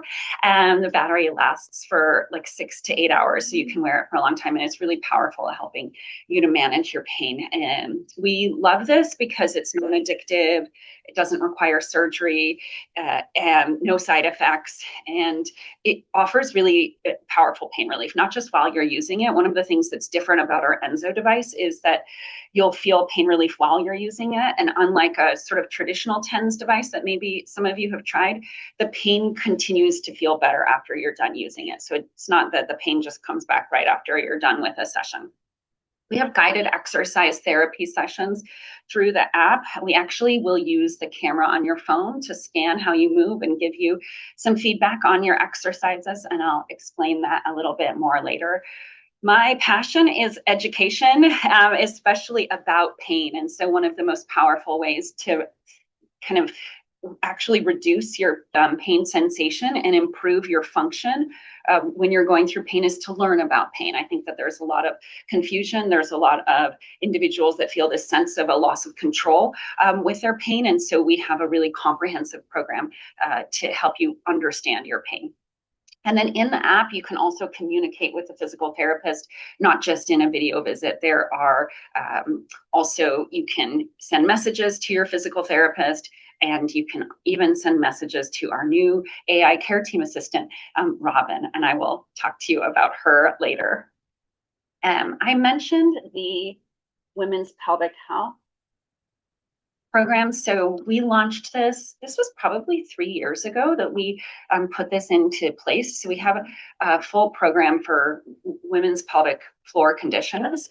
So that includes if you're struggling with pelvic pain, that includes pregnancy and postpartum. It includes pelvic strengthening and also bladder control. So the pelvic strengthening program is there are certain types of incontinence where you need to really strengthen those muscles, and certain types where you actually need to think about relaxing them more, or thinking about kind of lifestyle factors that will be influenced by that. So the example that I give is that oftentimes there's triggers that we set because we behave a certain way with going to the bathroom. And I think that, like, we all had been told since we were a young child, like, go before we go, or like go to the bathroom before we leave the house, right? I since I was in high school, for some reason would always feel like I needed to go to the bathroom before I ate a meal, because I felt like I wouldn't appropriately enjoy my meal if I hadn't gone to the bathroom. Well, what that does when you kind of work on these triggers is now every time I'm about to eat, I feel like I have to go to the bathroom, even though I don't really have to. And so a lot of times, one of the things that our health coaches will do with women that are in this program is actually work through them on some of those triggers to see, you know, a lot of times individuals in this population end up being diagnosed with overactive bladder because they feel like they need to go to the bathroom all the time, but it's more of a behavioral training thing. And then we also implemented menopause support, which is a wonderful thing for me. I am 44, and so this is very pertinent for me. This includes mindfulness exercises, breathing exercises that help with vasomotor, e.g. Hot flashes and night sweats symptoms. It also has strength training. So we have resistance exercises, plyometric exercises that are really important for bone health. And then again, a searchable library with education so that you can learn more about this. All right, now what I was really invited to talk to you about today, and that is how we enhance all of these programs using artificial intelligence. And so let's talk first a little bit about the sort of the benefit that we see with AI. And this is not just in Hinge Health, this is in general in healthcare. So I think that when we think about AI right now, it's easy to just think about ChatGPT. I certainly use ChatGPT for many things. But when we think about it in healthcare, there's actually many use cases for using artificial intelligence. So one category that we can think of is automating information gathering. And that can be things like I am wearing an Aura ring, right? This gathers information about my heart rate, about my breathing while I'm sleeping, about my sleeping patterns, right? So we've seen some artificial intelligence models that can gather information about a person's movement patterns when they're in the hospital to actually help them avoid getting bed ulcers from staying in the same position for too long. So thinking about gathering this information without somebody having to manually gather that information is a really excellent way of expediting the care that somebody can get. So we really think, and I believe that AI in healthcare is designing for human augmentation. And so in some of those examples, when we're thinking about that gathering of information, it should be that that is then passed on to a human caregiver who is able to make sense of all of that information and then make the best clinical decision moving forward.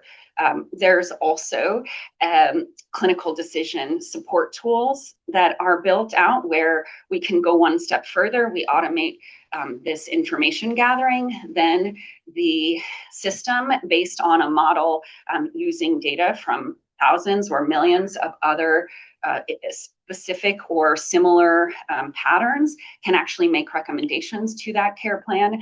But of course, the human should always be the one that makes that final decision on that plan of care. And then we also think about reducing bias with human-centered design. And so, I think that there is a little bit of a bias that we have right now with technology and AI. And the example that I give is in San Francisco, I am actually very used to riding in self-driving cars right now. If you ever are in San Francisco, I highly recommend trying Waymo. I am a huge fan. Yep, many go, no, never. The first time I got in one, I thought, actually, this isn't weird at all. Like I was surprised by how comfortable I felt. A computer never gets emotional when somebody cuts them off. A computer is never checking their phone when somebody texts them. A computer is never eating a sandwich while you pick them up. And so in many ways, Waymo is actually much safer and actually is associated with far fewer accidents per mile or per ride than humans. But this was maybe 6 months ago. There was a very beloved neighborhood bodega cat in San Francisco that was sadly run over by a Waymo. And this was tragic. And I have 3 cats. I even have cats in my dress today. So this is very sad. But of course, everyone said we have to ban all Waymos now because they ran over this one neighborhood cat. But nobody, when a human runs over a cat, says we need to take their driver's license away. So we do have a tendency to kind of have a little bit of a bias towards this technology when really we need to think about how this technology can reduce our bias. And I will give some more specific examples with physical therapy and the tools that we're using to reduce that bias. So let's talk a little bit about our approach to AI. So we have several guiding principles when it comes to AI. The first is that privacy and security is of the utmost importance.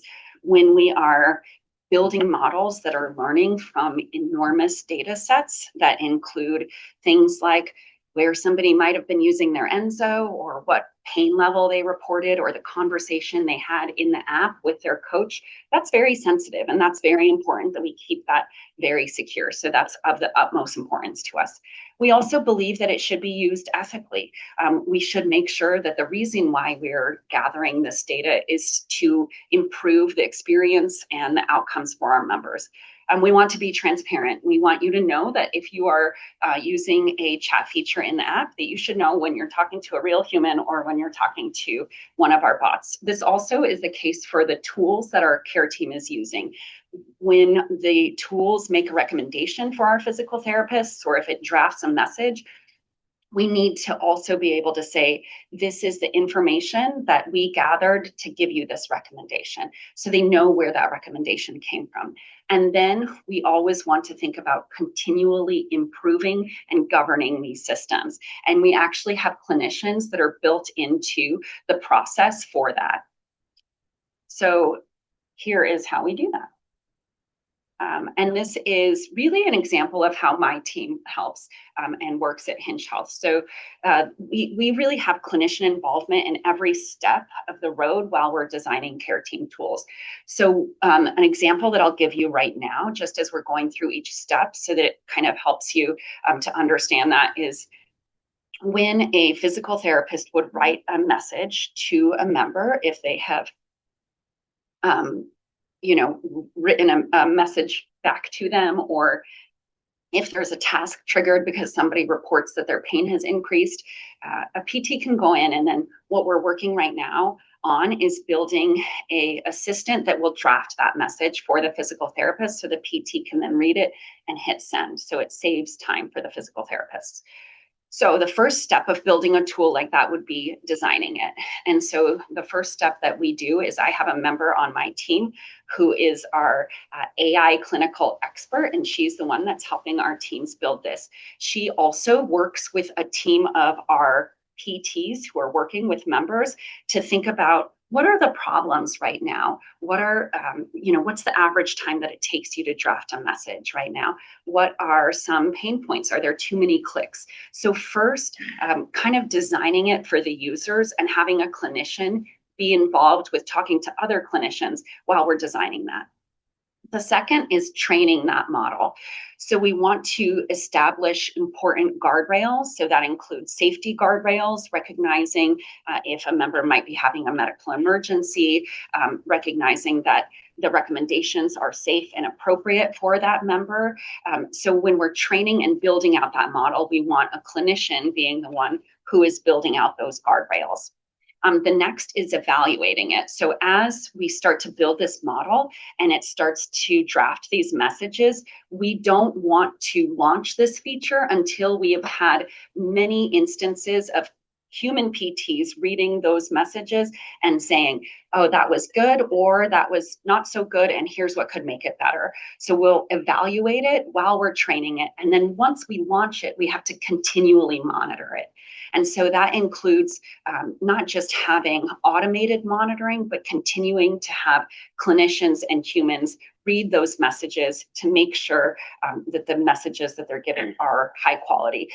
Additionally, while we're launching tools like this for our care team to use, we have a built-in place right away where they can give feedback as soon as that message is drafted. And we then are monitoring that feedback from all of the PTs that are using it.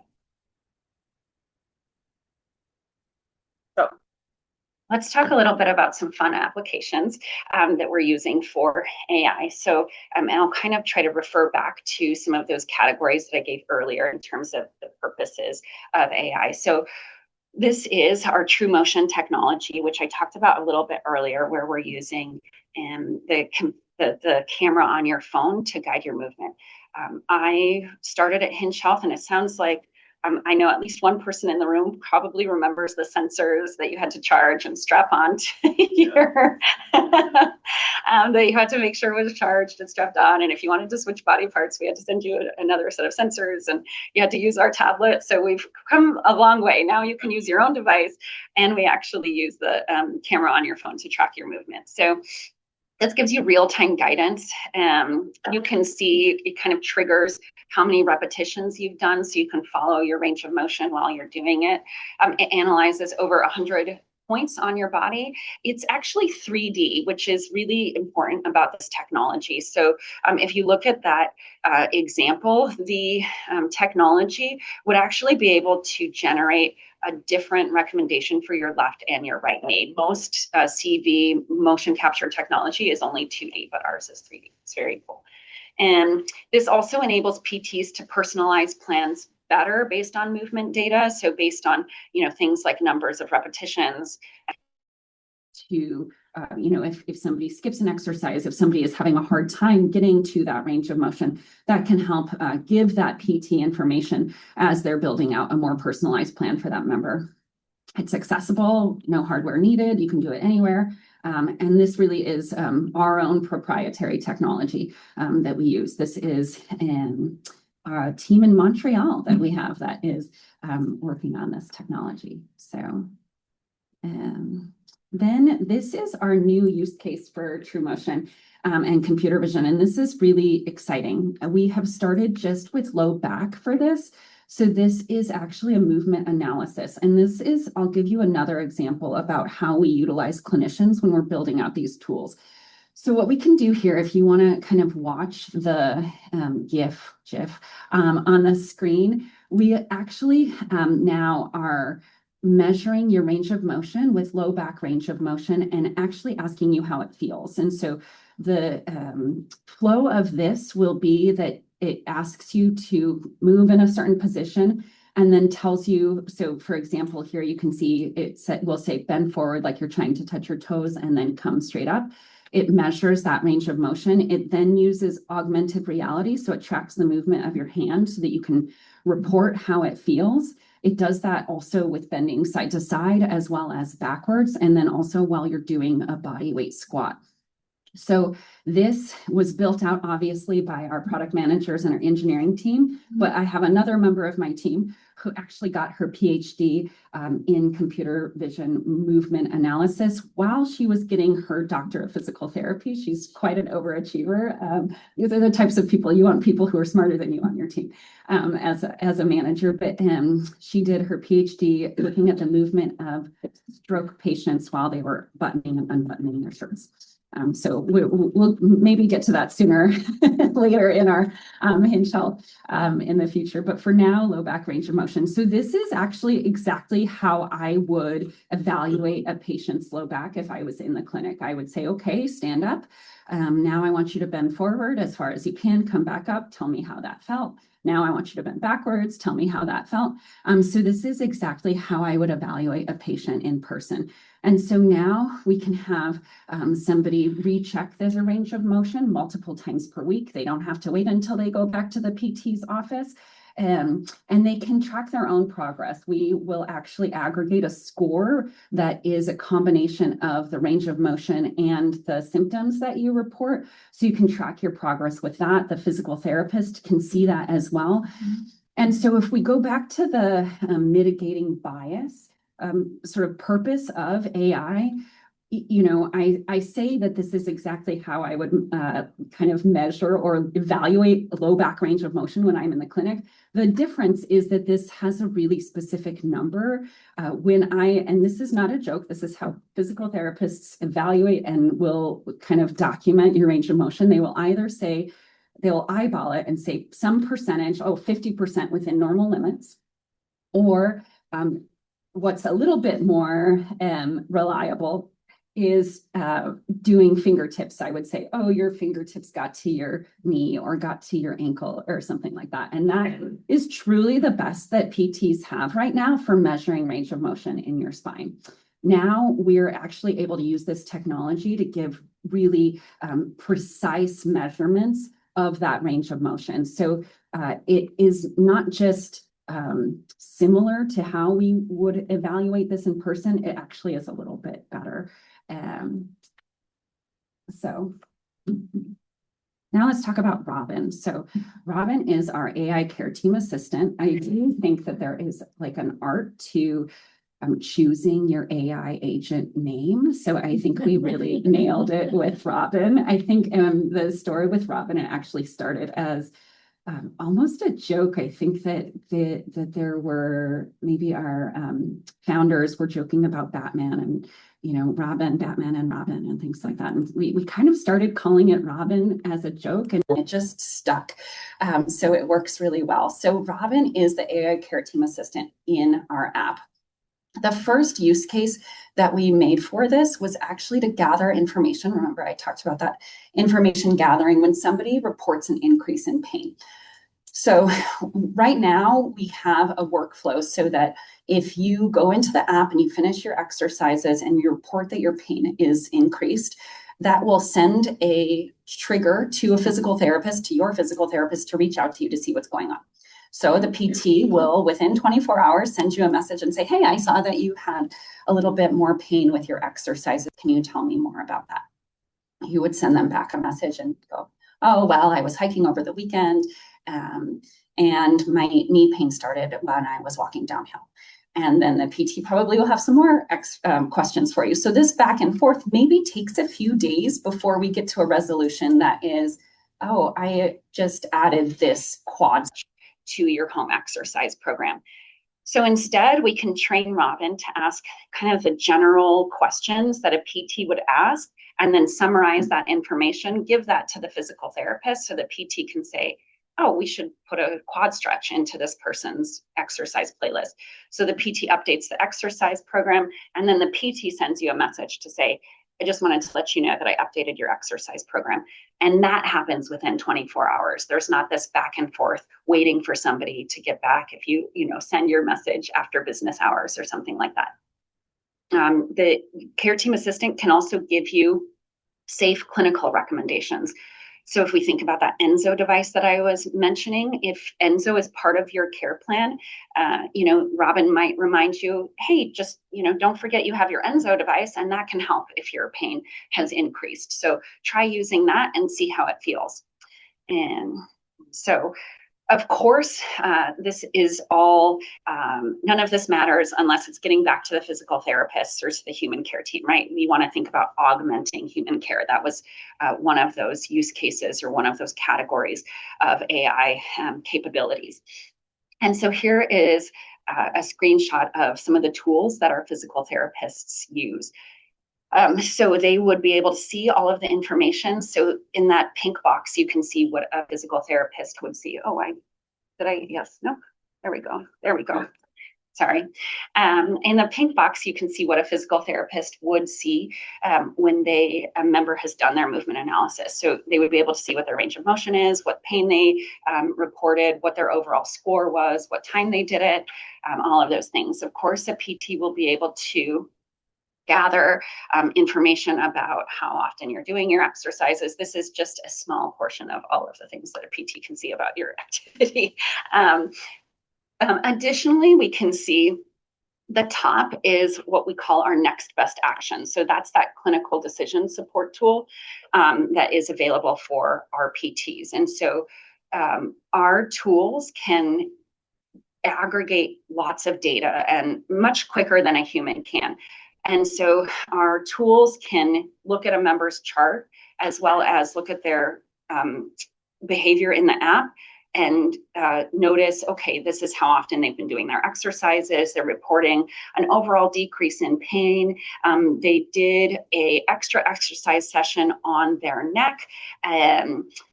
Maybe now would be a good time to ask them if they wanted to switch to the neck program because their knee pain has started feeling better, things like that.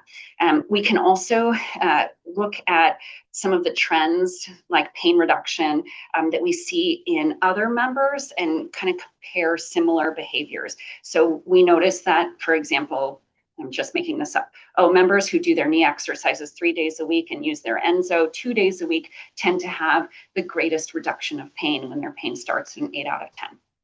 Things like that. Of course, when we give our PTs recommendations on kind of the next best action to take with a member, we want them to know where that information is coming from. So I mentioned that transparency. So we will always tell a PT how that recommendation is made, what data was surfaced to make that recommendation. So that is the end of my presentation today. Here is the application process if you're interested in starting the Hinge Health program or joining the Hinge Health program. You can join by going to that website. You will just fill out an application questionnaire that will ask you questions about your symptoms. Most of the time, unless you have some concerning clinical symptoms, you'll be accepted the same day and you can actually download the app and start with exercises and interacting with your physical therapist, and even making an appointment with your PT the same day. I see lots of people holding up their phones, so wait until I get to the next. Look, it's a QR code. So there you go. You can either just type in that website, or you can go to that QR code. All right, so questions? Yeah. Do you actually have to have some clear pain to start the program, or do you just want to improve your movement flexibility? Yeah, that's a good question. So the question, yeah, thank you. The question is, do you have to have, specific identifiable pain, or is it okay if you just want to do it to improve your movement and things like that? What I will say is that if you do the application questionnaire and you answer our questions to say that your pain is 0 out of 10 for all of your areas of pain, which is highly unlikely for most people. Right? But if you say that you have totally zero pain, then you will be routed to our prevention program, which is kind of a self-led program where you do exercises and education, but it doesn't have access to a physical therapist. That full program, you would need to at least have some pain. But that being said, people do often define pain in different ways. So, if your pain is stiffness in your neck, things like that, then that's okay. I guess that would be a good question for Kyle. Kyle, is it okay for them to? What's that? If they join the program to help with general body flexibility and things. Yeah. So yeah. But if you have 0 out of 10 pain on all parts of your body, I want to know what you're doing. Right. Totally. For our next keynote speaker. Right. More than one. Yeah, yes, you can. Yeah, exactly. Very, very good question. I usually mention that somewhere in my presentation, but I didn't. But you can, yes. When you go to the application, the first choice that you'll make is if you want to do, as a woman, if you want to do the Women's Pelvic Health Program, or if you want to do the general MSK program, MSK standing for musculoskeletal. And if you choose musculoskeletal, then you'll select your body region. And you can choose one, or you can choose up to 3. Yeah. And that is a big, lots of great advancements that when I started, you had to really commit to your low back before we would let you move on to your shoulder. So it's really exciting that most people, I think I have like 3 areas of pain right now. So I just want to say thank you. I've been on it for like a year. Oh, good. And it's so much nicer not to have to schedule, go down, change clothes, do it, go home, take a shower. I mean, this is 15 minutes in the morning before you take your first shower. And you do it 5 days a week instead of missing it. My question is, this is a little techie one, is that when you're on there and you're doing your stuff, and then halfway through it says, now you're on your own, we're turning your camera off. Why is the camera on for the first half and not? Yeah, good question. So the question is, when you're doing the exercises and it's watching you, why is it that the camera is on for the first half and not for the second half?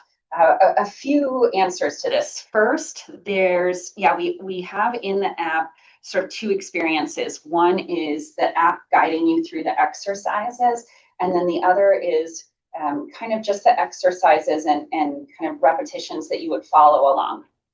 So the one where it's guiding you through the exercises, the point of that is really to teach you the exercise. And you have sort of a certain amount of time, and we want you to get up to like 5 or 6 reps.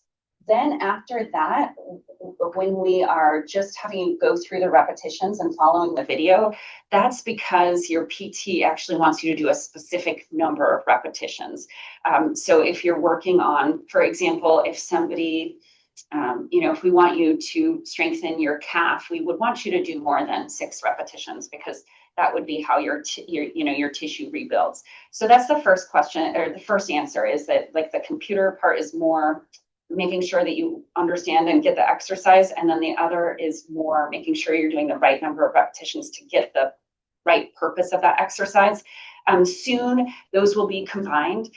But then the second answer to that is that there are some exercises that just aren't that feasible for the computer vision counting technology. So things like if you're holding a stretch or doing a plank or something like that, if you're holding a movement, it's hard for our computers to sort of count those reps. So we have in our library about 600 exercises that a PT can assign you.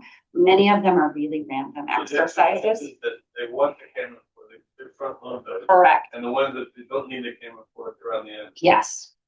Yeah. Good question. Hi. Hi. We have a couple of questions from online. Okay. Someone has asked,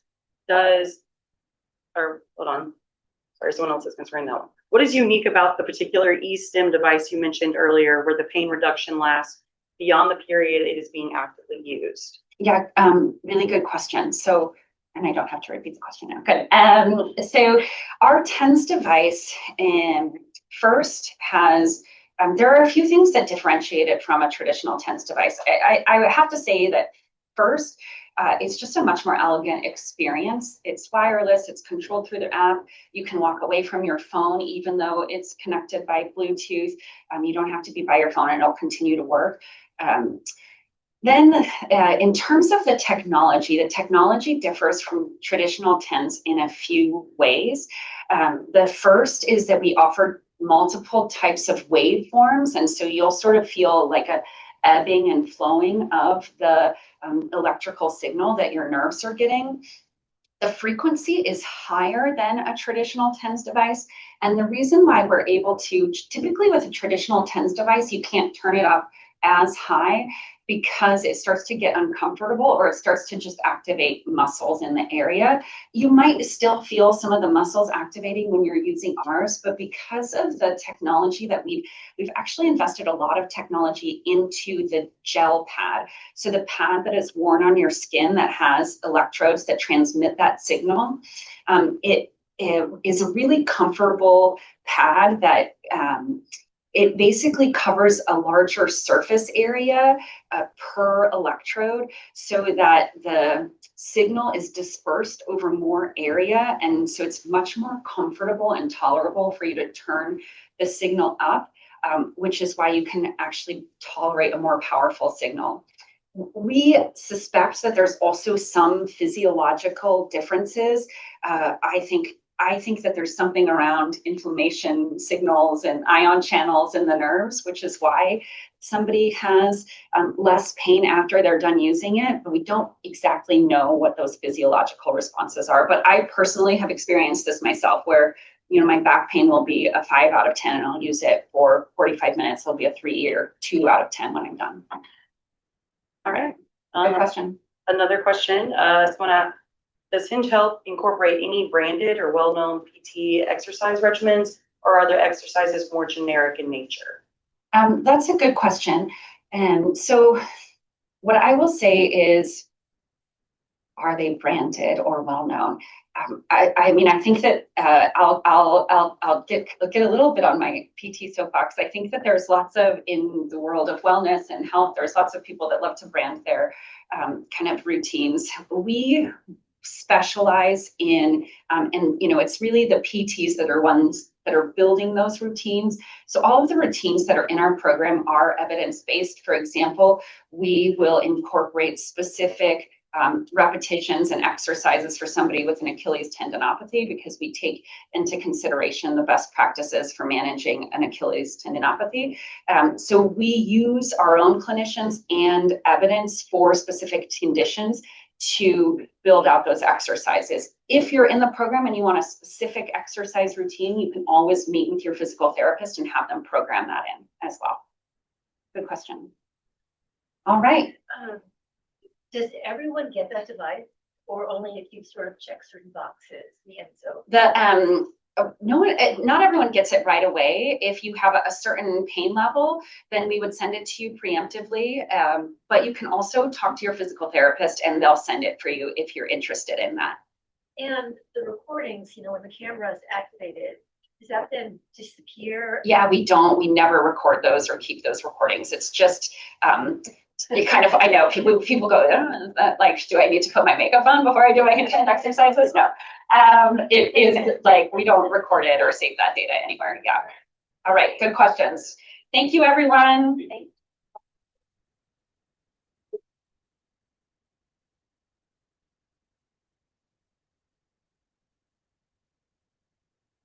Thank you, Claire. What an awesome presentation. I especially love learning about Robin and the fact that we all have the ability to be Batman at some point if we take advantage of this in-show program. So thank you so much. And when you're ready to be Batman, of course, visit the AFSPA website for more information about the program. And with that, I'd like to transition to what's next. We did promise you some additional time for Q&A. So I'd like to hand things back over to our AFSPA CEO to lead that portion of the program. If you are online, don't forget to use the Q&A feature, and we'll have someone to ask your questions here on site.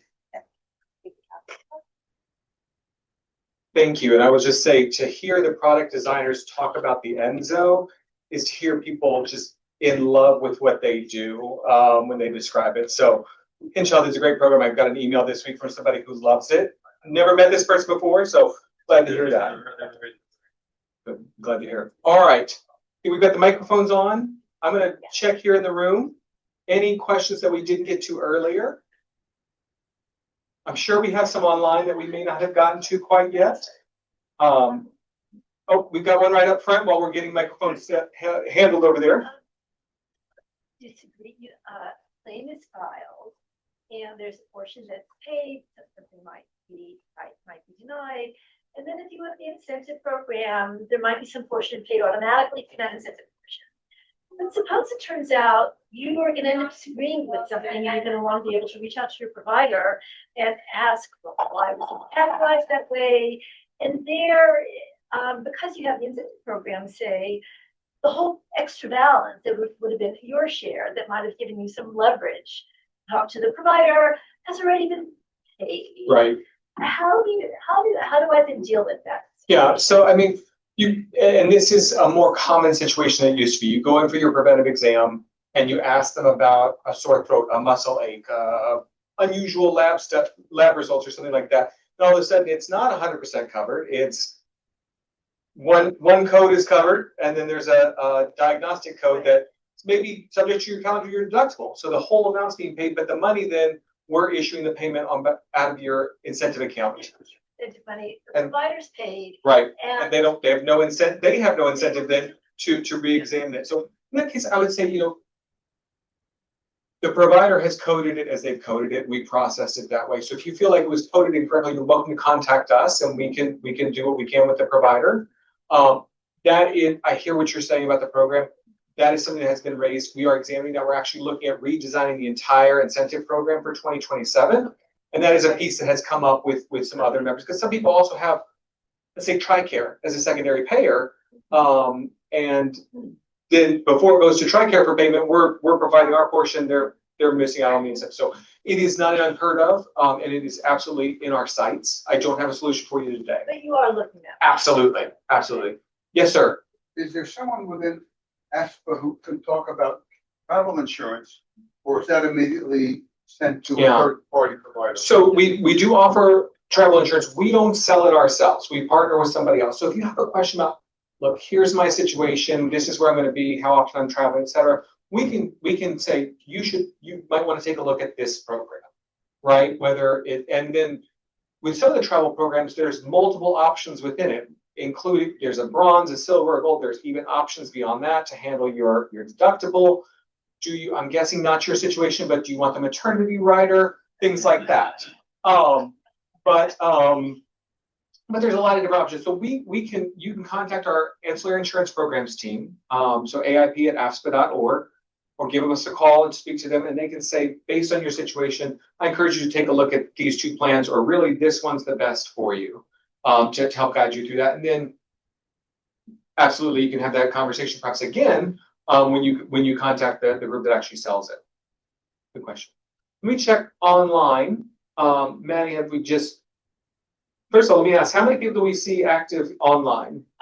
We were at 200 at our most, and right now we are at That's good. I'll take 200. okay. All right. 130. Yes. So we got a couple of questions in. Someone has asked, sorry, I have to go back to the chat. It just disappeared. Okay. Someone has asked, I have to go back to the Q&A. Sorry. There's a We're lot of managing chat. multiple chat rooms right Yeah, now, yeah. so. Okay. Someone asked, I signed up for the KP Senior Advantage with my group employer, not FEHB in January 2026. This is the first year I received Medicare Part B and has always kept my FEHB plan. If I sign up for the AFSPA plan for next year in 2027, can I sign up only to a regular AFSPA plan and drop the Part B and the Senior Advantage? So I think they're talking about the Medicare, the FSBP Aetna Medicare Advantage plan. Is that my takeaway? I believe so. They have Medicare Advantage through another Group employer. group, which is probably paying primary, then we're paying secondary. Yes. And their question is, can they make a change to our program next year? I hope we're answering that question correctly. If we're not, we'll give you an email address to follow up with the presentation address, and I'll get back to you personally. What I would say is, if you cover by that, if you are paying for a Medicare Advantage plan, and I don't know if that's the case here, you can come to us. We do not pay for the IRMA. You still got to pay any IRMA on your Part B premium and IRMA on your Part D, but there's no additional premium for a Medicare Advantage plan, our MAPD program that we talked about earlier. But you do still have to be enrolled in Medicare A and B. So you could switch away from your current Medicare Advantage and come to ours, but you still got to keep Medicare A and B, still have to pay the Medicare Part B premiums, and again, any IRMA, Part B, and Part D. I hope I've answered that, but happy to follow up because this is a very specific program, different from a lot of other things we offer. All right. Next question is, do any of our benefits deal with insomnia problems? Do any of the benefits deal with insomnia problems? That's a great question. So we do, a couple things I would say, check out the lifestyle and condition coaching program. There are specific programs in there to help with sleep. Now, obviously, this is not a coaching program you're going to engage in right before you fall asleep. You're going to do that. They're going to give you strategies, ways to look at how to prepare yourself for healthy sleep, how to get back to sleep if you wake up. You may also find some benefits from some of these movement programs, including Hinge. If you're dealing with pain at night, you may find that engaging in Hinge in the evening, combined with some of these strategies from lifestyle and condition coaching, may benefit your sleep. So I would encourage you to look at those, particularly the LCC program, but also some of these other programs, including Hinge Health, which may help you with a wind down and relaxing, mitigating any pain before sleep. All right. Someone has asked, how do we access our wellness incentive account and see what funds we can use? It's a great question. I think we have that outlined, I believe, on the website. We can provide you information. So if you're interested to see your wellness incentive account, that is accessible through the Aetna Secure website. And I don't have the exact navigation. This is under Stay Healthy, I believe. On that website, we can get you more information. It is on our afspa.org/FSBP. Look for the wellness programs page, and you'll find more information about all the programs, as well as how to access that information through the Aetna website there. Got a question here in the room? Just clarification, because of Medicare Advantage and all that, just to clarify. Yes, sir. So if I'm thinking more about the people on the outside that don't have FEHBP. Yeah. So if they get the Medicare Advantage, they're paying both A and B they're paying Part B premiums. Yeah. So that's how, because I'm just trying to compare what you're talking about. Yeah. So here. a commercial, if somebody's enrolling in a commercial Medicare Advantage plan, so they don't have any FEHB, they don't have anything else, nothing through a former employer. They're just out there on their own. They're enrolled in A, typically no premiums there. They're enrolling in B, they're paying the premiums plus any applicable IRMA, and they're also then paying an additional premium for the Medicare Advantage plan because it has those additional benefits, usually lower out-of-pocket costs, and often may be packaged with the Part D. Again, they're paying the premium for that C and the D and the programs that come along with those and the out-of-pocket coverage. Yeah. Yeah. So in this case, FSBP, the portion that's being paid for that is helping to cover what someone outside of FEHB would be paying a Part C premium. Thank you. It's a good clarification. Anything else online? Yes. Oh, yeah? We have two other questions. Someone has asked if I carry FSVP into retirement and then down the road switch to another plan, can I return to FSVP? It will break my heart. But yes, the answer is yes. You still retain your open season benefits in retirement. In fact, if for some reason you felt the need to change away from FSVP prior to retirement, as long as you had two different categories, but I'm going to say generally, as long as you had FSVP while you were an active employee, you can come back to us in retirement. Even if we're not your plan when you retire, you can come back to us. If you are retiring under a foreign service retirement program, you can enroll in us for the first time in retirement, but that is the only group that can elect us for the first time in retirement. So yes, we'd love to keep you, we'd love to serve you, but if for some reason you find that your needs are better met by another plan, even if just for 1 year, we'd love to have you back. All right. If we were to be enrolled in the Medicare Advantage plan with AFSPA and regular FSVP as secondary, would we still be able to use the massage benefit without limitations of the Advantage program? I appreciate the ingenuity. No. No. So it's a really good question, though. So essentially, when you opt into the Medicare Advantage plan, the MAPD, you no longer have FSVP as a secondary player. You are going into the Medicare Advantage plan. That is your only payer. It is combining the benefits of Medicare Part A, Medicare Part B, and many, not all, but many of the benefits offered under FSVP.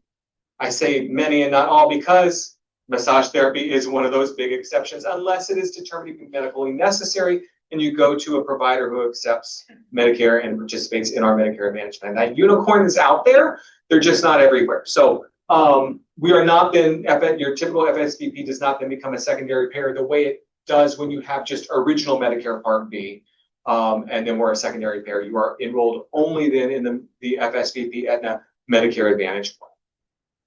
Okay, that's it? One more. All right. Well, I think we're right on time for me to turn it back over to Twanisha. So thank you all very much. I'll be around afterward.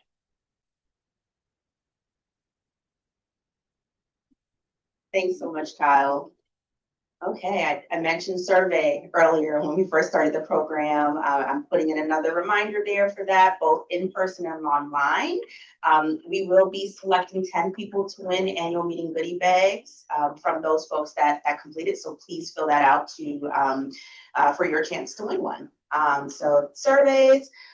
Just so that you're aware, a recording of today's meeting will be emailed to everyone who registered for the program. So you can access this on demand at your convenience. There's going to be a recording of the meeting also uploaded to YouTube in the coming weeks with closed captioning. So be on the lookout for that. Just a couple of plugs for social media. AFSPA Cares on Facebook, Instagram, YouTube. You can find us on LinkedIn as well under the American Foreign Service Protective Association.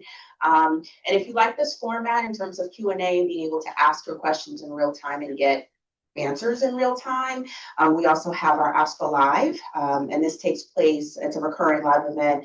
It takes place at 11 a.m. On the last Thursday of every month. So certainly be on the lookout for that. It is hosted on YouTube, Facebook, as well as LinkedIn, and of course hosted by Kyle Longton, our CEO, and co-host Madeline Norton, who's on our outreach and communication team and with us today. Podcast, AFSPA Talks, where Kyle covers a wide array of topics as well. That's available, found on all major podcast hosting platforms. But I really do want to sincerely thank everyone that was involved today. Special thanks to our partners, Dr. Claire Morrow, you did an awesome job with your presentation, our partners at Hinge Health, our partners at Express Scripts, Aetna, AIP, FSBP Health Team. All of you all made it possible for a successful event today and in answering our member questions. So thank you so much. AFSPA staff, definitely can't do this without you. Special shout out to our outreach and communication team and our IT team that did so much hard work leading up to this event to make it possible. So thank you all. Just for you all, for your awareness, our partners will remain online as well as in the office until about 2 o'clock. today. So, please make use of this time and address any questions that you have that weren't covered just yet. But again, thank you all for attending. I'm so thrilled to have another 2026 annual meeting under our belt. It's a pleasure serving you all and ensuring that we provide the best care possible. So thank you all for entrusting us with that. Thank you. See you next year.